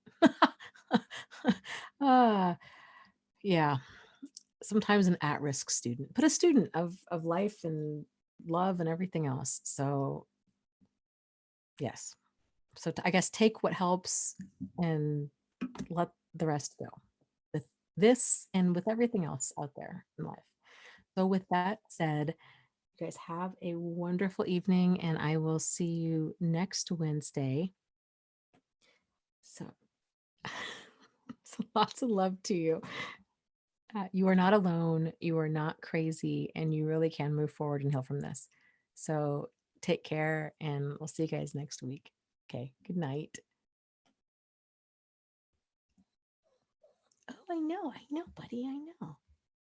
We're going to go to bed.